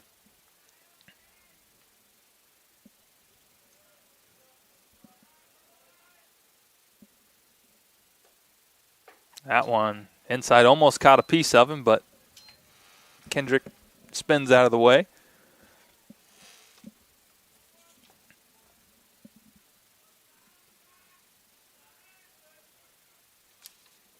That one going to be chopped to Shelton at third. Strong throw in plenty of time.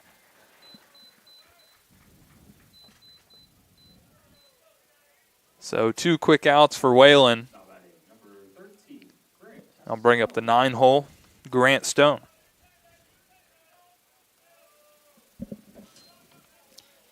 Yeah, if Whalen can get through 7 strong here, would be massive. And that one right down Main Street for called strike 1.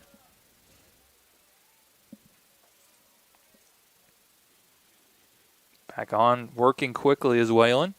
That one going to be ripped just foul down the left field line. You know, I would imagine, regardless, this is Whalen's last batter. You don't really want to see him face the top of the lineup once more. So, Coach Neffendorf trying to get him through the bottom of the lineup here. Yep. Before and turning it over to the bullpen, I would imagine. Luke Shelton down in the Grenadiers bullpen. As that one's going to be lifted into shallow right field, but coming on is Long, and a great 7th inning there. We'll see if that's going to do it for Whalen, but we'll have to find out in the 8th as we head to the bottom of the 7th. Score remains 6-3.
It'll be Hazel Martinez for the Grenadiers here in the bottom of the 7th.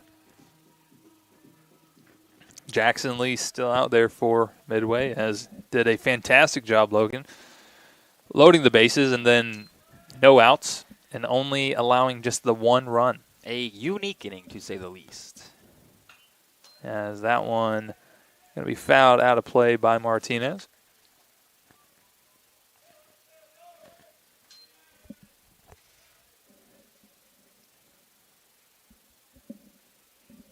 Using a little bit of the swipe system is Lee. He sees the pitch on his wristband and then disagrees with it, so does a couple swipes, tells the catcher that's what I want to throw you. It's a little bit of addition and subtraction. That one in there for a called strike. So 0-2 to Martinez and the pitch. Breaking ball, not going to clip the zone. Good job by McGill to try to catch it deep, see if he couldn't steal another one in a different way than he has. Yes, really nice frame job. But the count's 1-2 to Hazel Martinez. Breaking ball will be looked at in the dirt, 2-2. This half inning brought to you by Bobcat Enterprise, quality equipment, rentals, and expert service.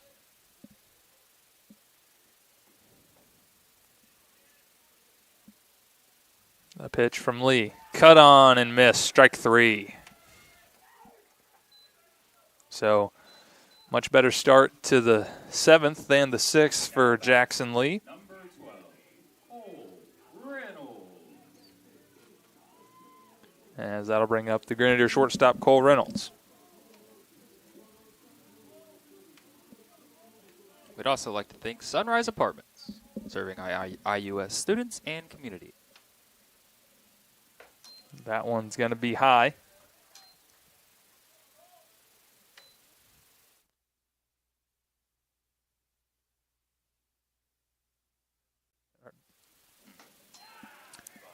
Good pitch.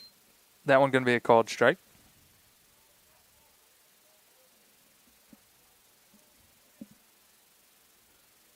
So, count one. That one misses inside.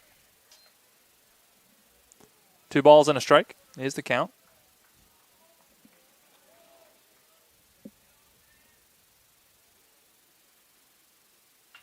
That one going to be lifted into shallow right field, and there to make the play is Chandra. So, a couple of quick outs for Lee. And I'll bring up the Grenadier catcher, Logan Murphy. Number 21, Logan Murphy.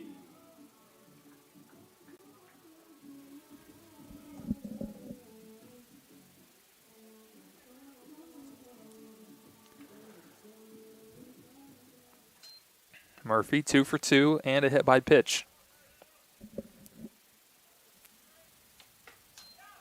Breaking ball that'll miss just a little bit high.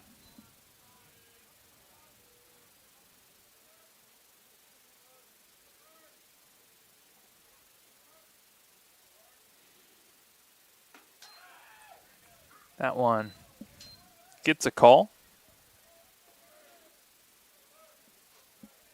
Also thought it was outside, but you know our opinions are irrelevant up here, Logan. Yes. Our guy, Roger, the one that matters. Yep, that one cut on and missed by Murphy. So it's 1 ball, 2 strikes with 2 away. Murphy trying to extend the inning. The pitch. That one hit and through the left side, so he will do just that. Murphy 3 for 3 on the day as another single through the left side. Keeps this thing going in the bottom of the 7th.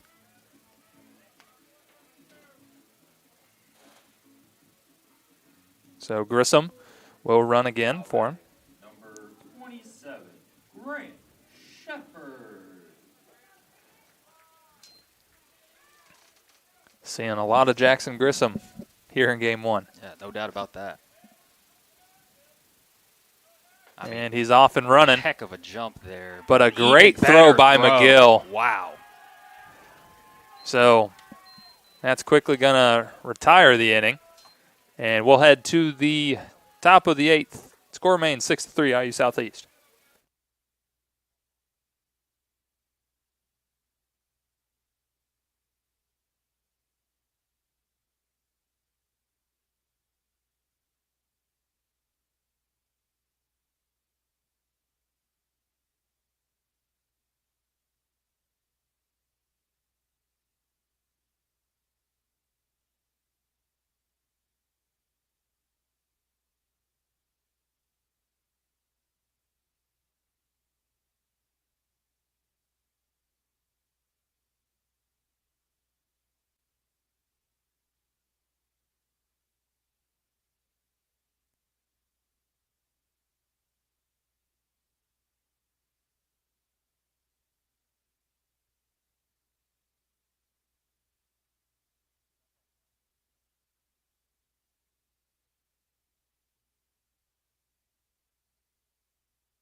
So new pitcher for IU Southeast will be junior number 36, Luke Shelton, native of Brownsburg, Indiana.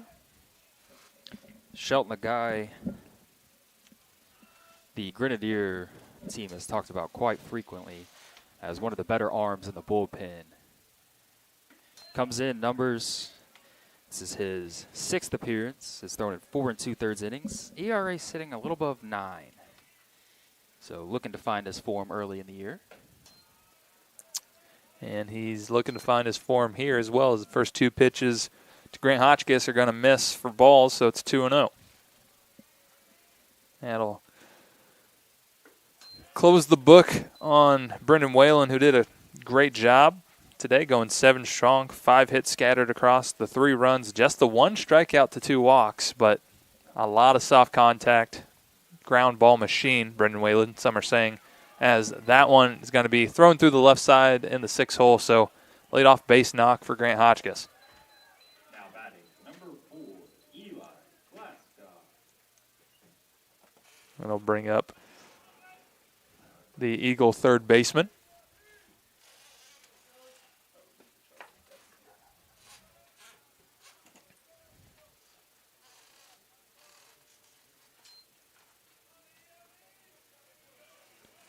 So leadoff, base hit.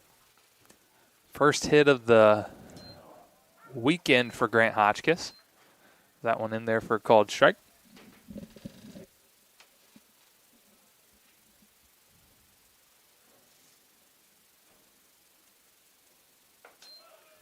That one's going to miss. Even things up, 1-1.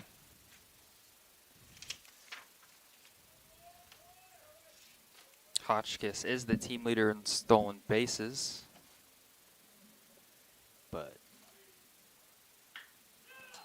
that one smoked down the left field line, but foul. really down 3 runs. Not sure this is the opportunity to steal second, but does have it in his capabilities. 1-2 pitch. Well outside. Good pick from Murphy.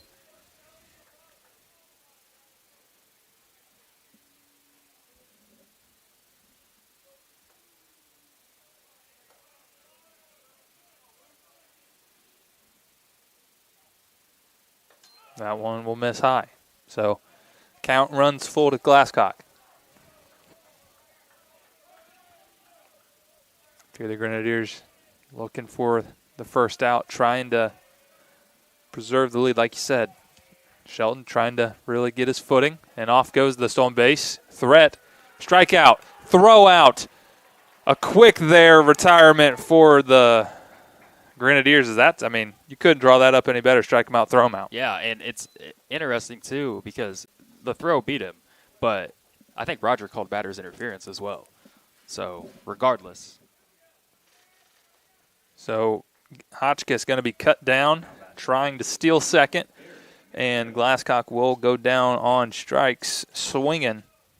So, looked like could have been a little bit of a momentum type shifting play, right? You get a new arm in, first guy gets on, but great job by Shelton, and that's everyone all around right there. A heck of a throw by Murphy, who really, his vision was completely blocked. But an absolute dart down to second base. Interesting time to steal, in my opinion. So that one will be inside, makes the count 2-0. Shelton looks to deliver that one in there for a called strike.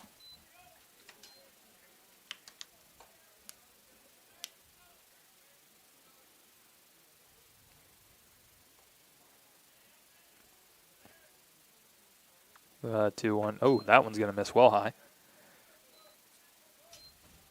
Yeah, I agree with you on that, Logan, right? I mean, you're down 3. Nobody out, trying to, maybe get him. You're anticipating one of your better hitters in Glasscock, as that one's going to be fouled back out of play to probably put something in play, right? Especially with 2 strikes, so maybe almost like a pseudo hit and run situation. You just it just doesn't work out in your favor as he's going to swing and miss. So I can kind of see maybe getting someone moving right.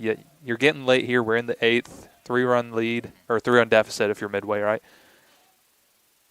So you never know. That one's going to be skied out into left center. Looks like Burdett's going to be in and on to make the play. So that'll do it. 3 up and 3 down thanks to the strike 'em out, throw 'em out, and then a fly out. So good job by Luke Shelton as we head to the bottom of the 8th. Grenadiers still lead it 6-3.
Grant Shepard going to lead things off for the Grenadiers in the bottom of the 8th, looking for some additional insurance as Jackson Lee remains out there for Midway. So bottom of the 8th, 3-run lead for IU Southeast.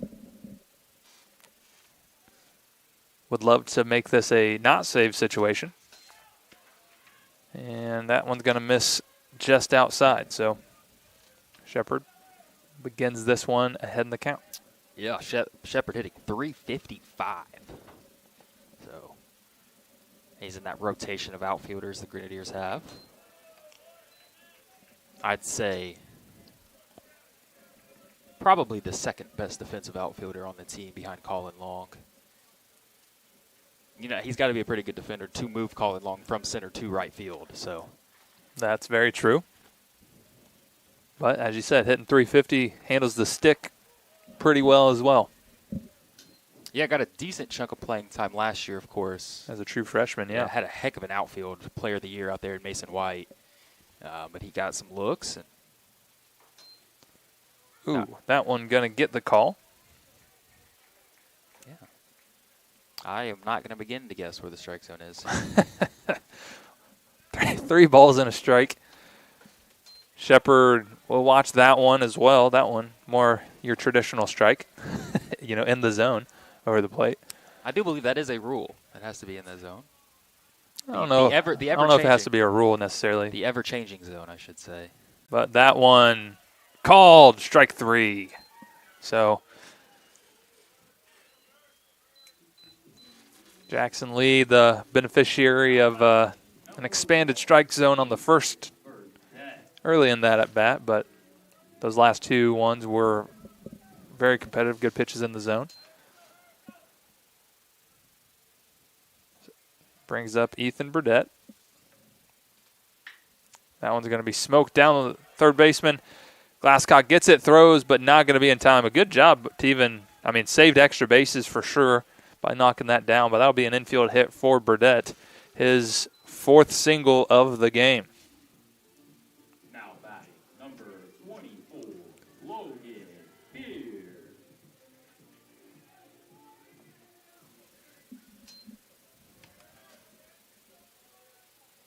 So it'll be Logan Beard.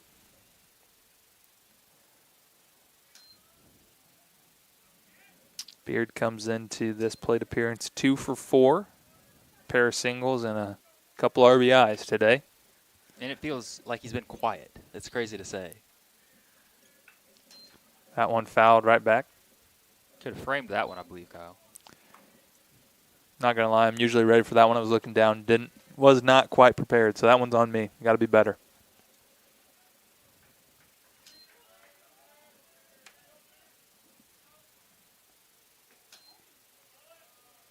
That one will miss to even things up at 1-1.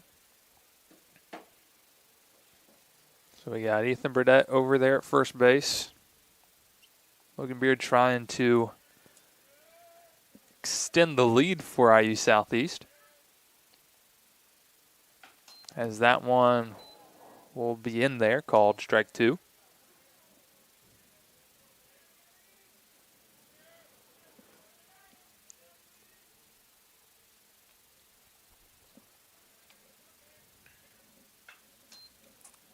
Fouled back out of play. So we'll do it again.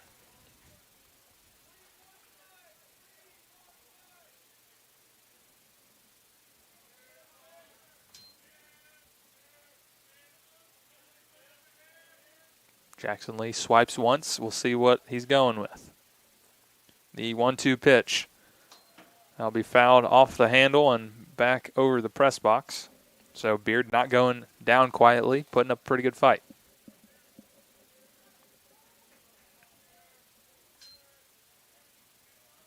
See if Burdett comes in motion. And he does. Good call there. That one's going to be outside. Strong throw. Going to be into center field as well. So that'll move someone straight into scoring position for Logan Beard, as that'll be a stolen base and then a throwing error on McGill as that goes into center field. So just like that, another RBI opportunity for Logan Beard.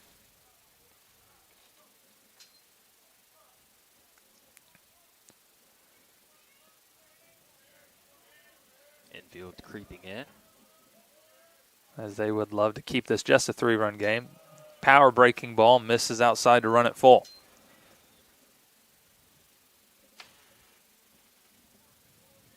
Jack Ellis has moved into the on-deck circle. The payoff. Cut on. Foul tipped, but caught by McGill. So down on strikes goes Beard.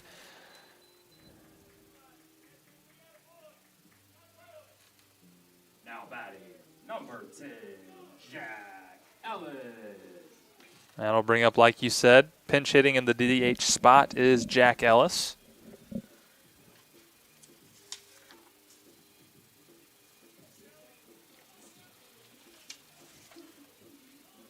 As he will take the swings in place of Trevor Goodwin.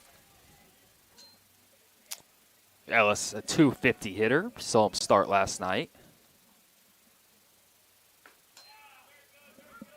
That one in there for a called strike. Grenadiers yet like to use that DH spot in the 4-hole, regardless if it's Goodwin or Ellis.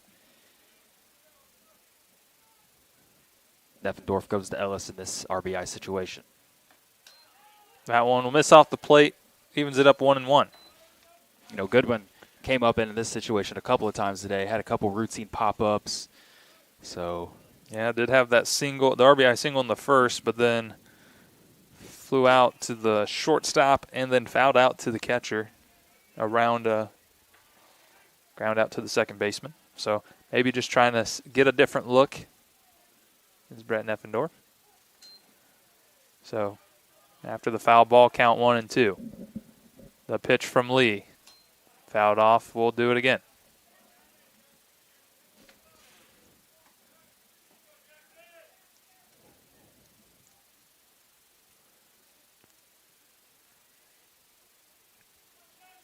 Ellis steps back in the box. Jackson Lee comes set. The pitch. Cut on and missed. Good inning there from Jackson Lee to keep this right at 3. And we'll head to the top of the 9th. Grenadiers trying to shut it down 6-3 IU Southeast.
It'll be Gavin Sebi trying to close it down for the Grenadiers as they hold on to a 3-run lead. And he will face Chandra, Malvi, and Taylor due up at least. Now batting number 10, Aiden Chandra. Yep, this pitching change brought to you by Waterfeather. A different breed of outdoorsman demands a different breed of boat. And you got to be a different breed of human to be a closer. Can confirm, been there. Some of the most fun you ever have. So the first pitch from Sebi will be in there, called strike one. And the 9th inning, sponsored by Cluckers. Great chicken, great wings, 4 area locations. Breaking ball fouled, out of play. So quickly 0-2 as Sebi comes in, throwing strikes. That's what you're looking for out of somebody coming in to close it down. Interesting, obviously not watching you guys all the time, as we'll see the 0-2 pitch first, foul back, out of play. Brett Neffendorf going with a guy, no saves in a conference save situation, right? 14.29 ERA, only 5 2/3 innings. So it obviously may be a little inflated, but on paper could be a interesting situation. But he's going to punch out the first guy he sees and gets Chandra down swinging at a good breaking ball there. Now batting number 2, Malvi. So Neffendorf pulling the right strings. As a good job there by Sebi to retire the first guy. First pitch to Malvi is going to be shallow. Oh, that's going to get down for a hit. So that one just off the end into no man's land, as no one able to get there, as left fielder, center fielder, and shortstop all converging, just not in time. So first hit of the season for Cole Malvi right there as well. And couldn't have come in a better spot if you're the Eagles. That run, not, if okay. That Throw little down. snap, sideways snap throw. He got me on that one. I was going to say Malvi used primarily as a runner so far, so congrats to him on that hit. Sebi deals. That one's going to miss low. Of course, would imagine not going to pay a ton of attention to Malvi down there with a 3-run lead. Right. That one in there for a call to strike outside of, keeping him on, just trying to keep the double play in order. Not really worried about what he's going to do, as they would need him +2 to keep this thing going. Sebi and delivers. That one misses, however, 3-1. The last thing you want to do, though, is bring the tying run up to the plate.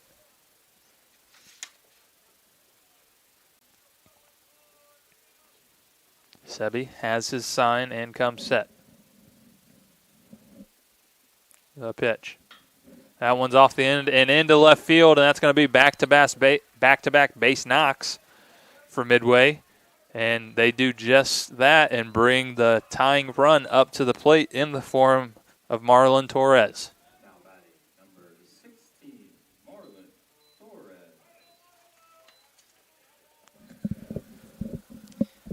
So still in a decent spot, but Midway not going away quietly, that's for sure. And Torres, a guy that does have a big fly on the year. So somebody that can get a hold of one.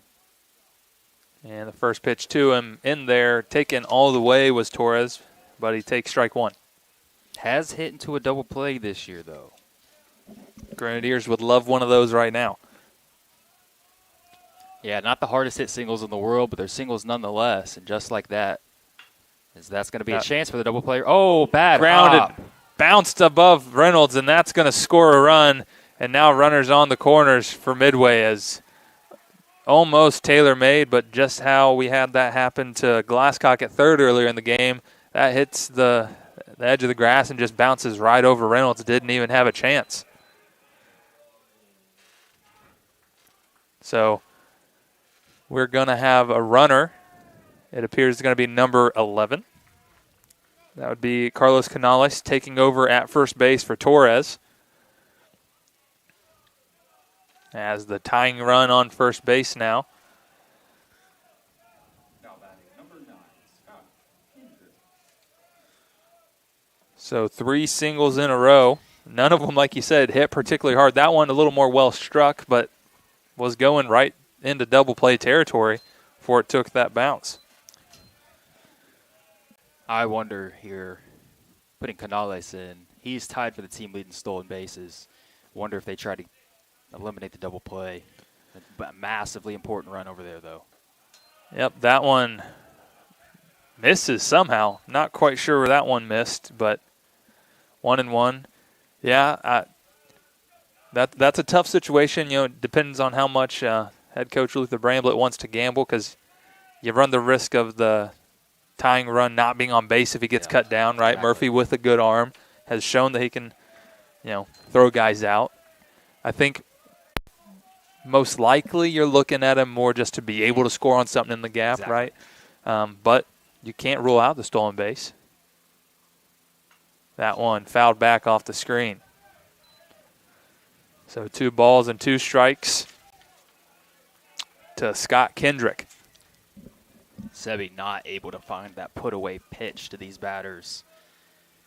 See if he can get it here. Yeah, struck out the first man he faced, and then 3 straight singles.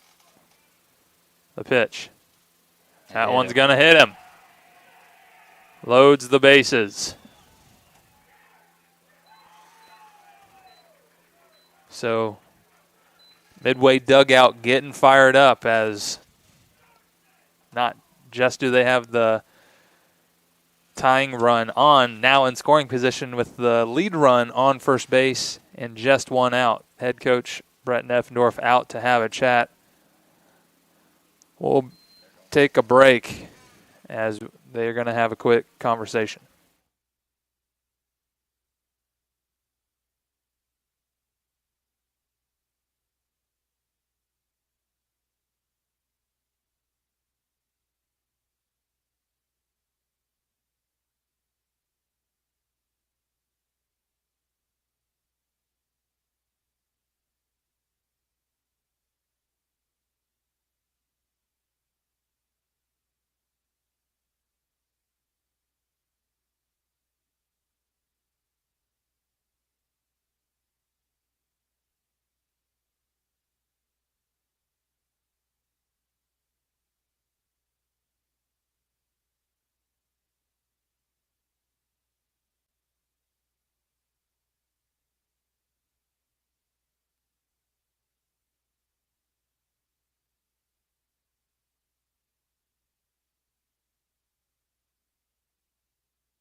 Grenadiers turning to senior right-hander Nick Pazos. He'll face the Midway center fielder Grant Stone. And he's coming in a tough spot. Bases loaded. Just one away. Tying run in scoring position. Pazos looking to pick up his 5th save on the year. Yeah, we kind of thought we may see him to start the 9th. But we do see him in the 9th regardless. As that one in there, good pitch, evens things up 1-1. The true definition of a strikeout pitcher. 12 of them in 9 innings. One thing to keep in mind, though, does have 7 walks with the bases loaded, nowhere to put a guy. That one's hit through the left side. That's got a chance as Burdett's coming up, throwing, and not in time, and this game is tied.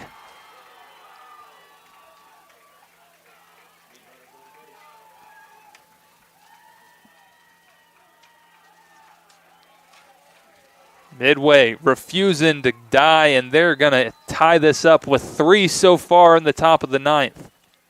As they're saying, we're going to play some more baseball here in game 1. Turns the lineup over back to the top for Grant Hotchkiss.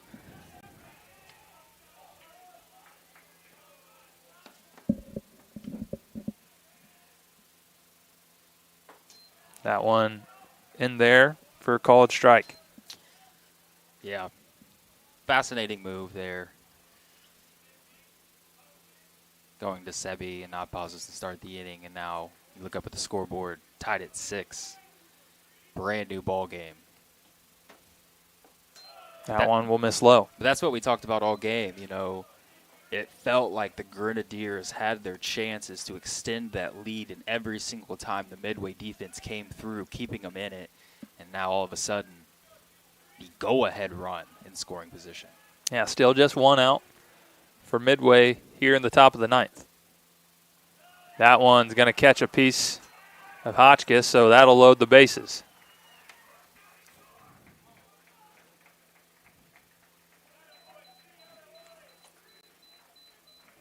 Now batting number 4, Eli Glasscock.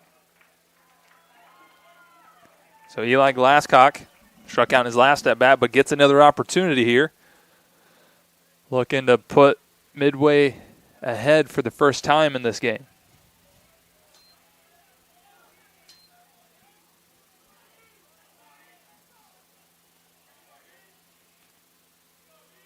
The pitch from Pazos, breaking ball outside. Unfortunate, too, eliminates a great start by Brendan Whalen, giving you 7 strong innings. Now, of course, no factor into the record. The 1-0, good two-seam, catches the outside part for a strike. That's the, you get into these conference series, and you just never know. That's never, you got to get all, 27 outs.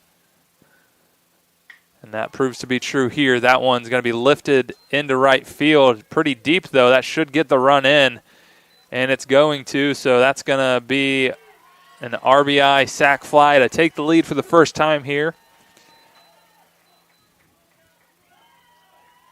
So Glasscock does his job, puts his guys on top, score 7-6 Midway.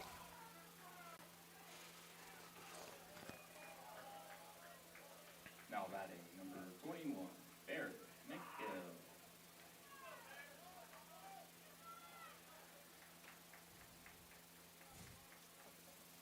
So the catcher, Barrett McGill, gets another crack as well. Garrett Stone at third. Grant Hotchkiss at first. Good breaking ball there. First pitch, strike. And now the Grenadiers trying to keep it a 1-run game. Now they're on the defensive.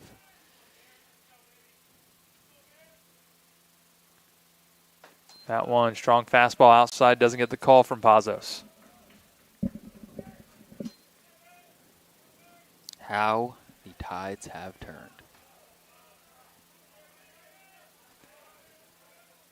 outside of that third inning, even though they scored the run in the fifth, really not been much offensively from Midway.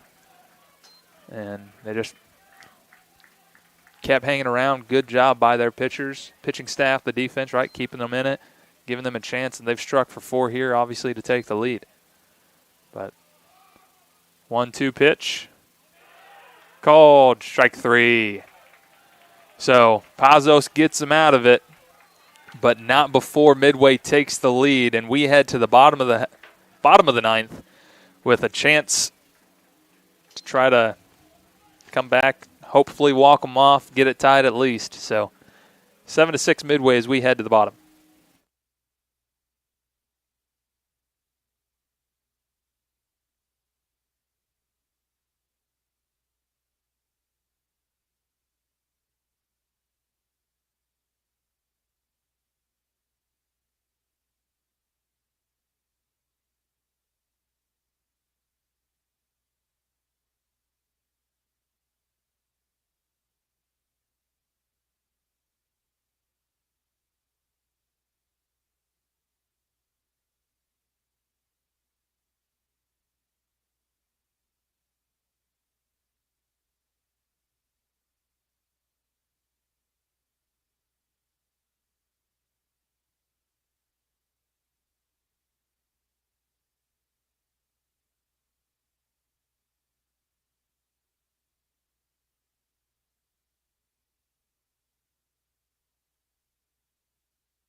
Preston Shelton leading off for the Grenadiers. Going to try to find some base runners as Jackson Lee back out, fires a good strike breaking ball for the first pitch. Quickly with an opportunity to shut it down, and now they're down to their final 3 outs to try to extend this one. As that one misses outside, breaking ball as well.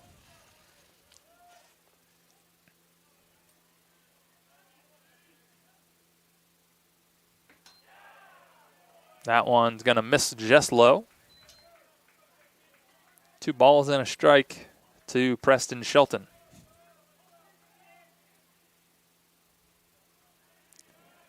Jackson Lee comes set and deals. Breaking ball lifted into right field. Out there to make the catch is Taylor. So leadoff man retired for the Grenadiers.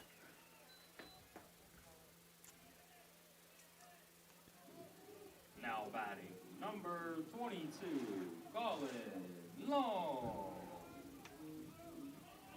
Colin Long looking for his second hit of the day.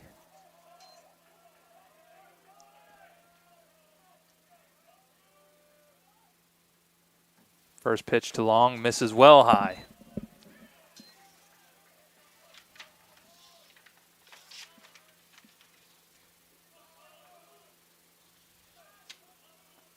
Grenadiers need to find the base runner.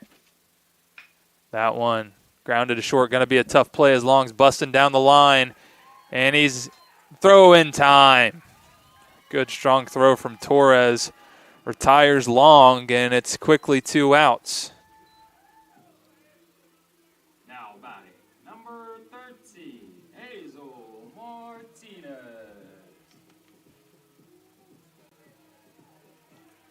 Grenadiers pleading with the umpire, saying thought Long beat it. I'm going to agree with the umpire. I think throw just in time. Down to their final out, and now up to Hazel Martinez. Big swing at the first pitch, fouls it back out of play.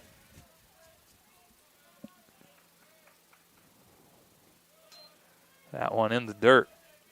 Outside of that little bit of wildness we saw in his first inning, Jackson Lee has been unbelievable out of the Midway bullpen. Yes, he has. Looking to pick up a win. Big swing and a miss. Bottom hand came off the bat of Martinez as he's trying to tie this up on his own. But now it's 1 ball, 2 strikes to him. Down to the final strike are the Grenadiers. And the pitch from Lee. That one, check swing, going to be over to the pitcher, and that's going to do it. Absolute heartbreaker for the Grenadiers as they're going to drop game 1 today in a final score of 7-6. As they're going to give up 4 in the top of the 9th. And that's just a heartbreaker, Logan. Yeah, especially coming off such a high last night, a 7-inning win. Grenadiers come into this one in a situation that they have seen several times this year, trying to go to a different pitcher. It obviously did not work. And honestly, I just look back to those missed opportunities by the Grenadiers throughout the game. Midway did just enough to stay in it between throwing out a couple runners at home plate, Grenadiers having runners on second and third with 1 out, a couple pop-ups on the infield. So Grenadiers had their chances, but Midway doing a great job of limiting them and capitalizing.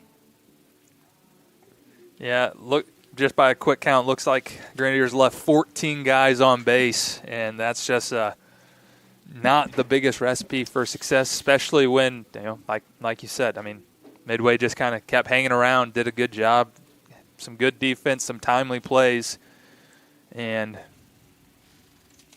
that's gonna do it for us. However, in game 1, Grenadiers looking to bounce back in roughly half hour, so stay tuned for the final game of this series in the rubber match, as that's going to do it. For Logan Stevens, I'm Kyle Hawkins. We'll see you in about a half hour.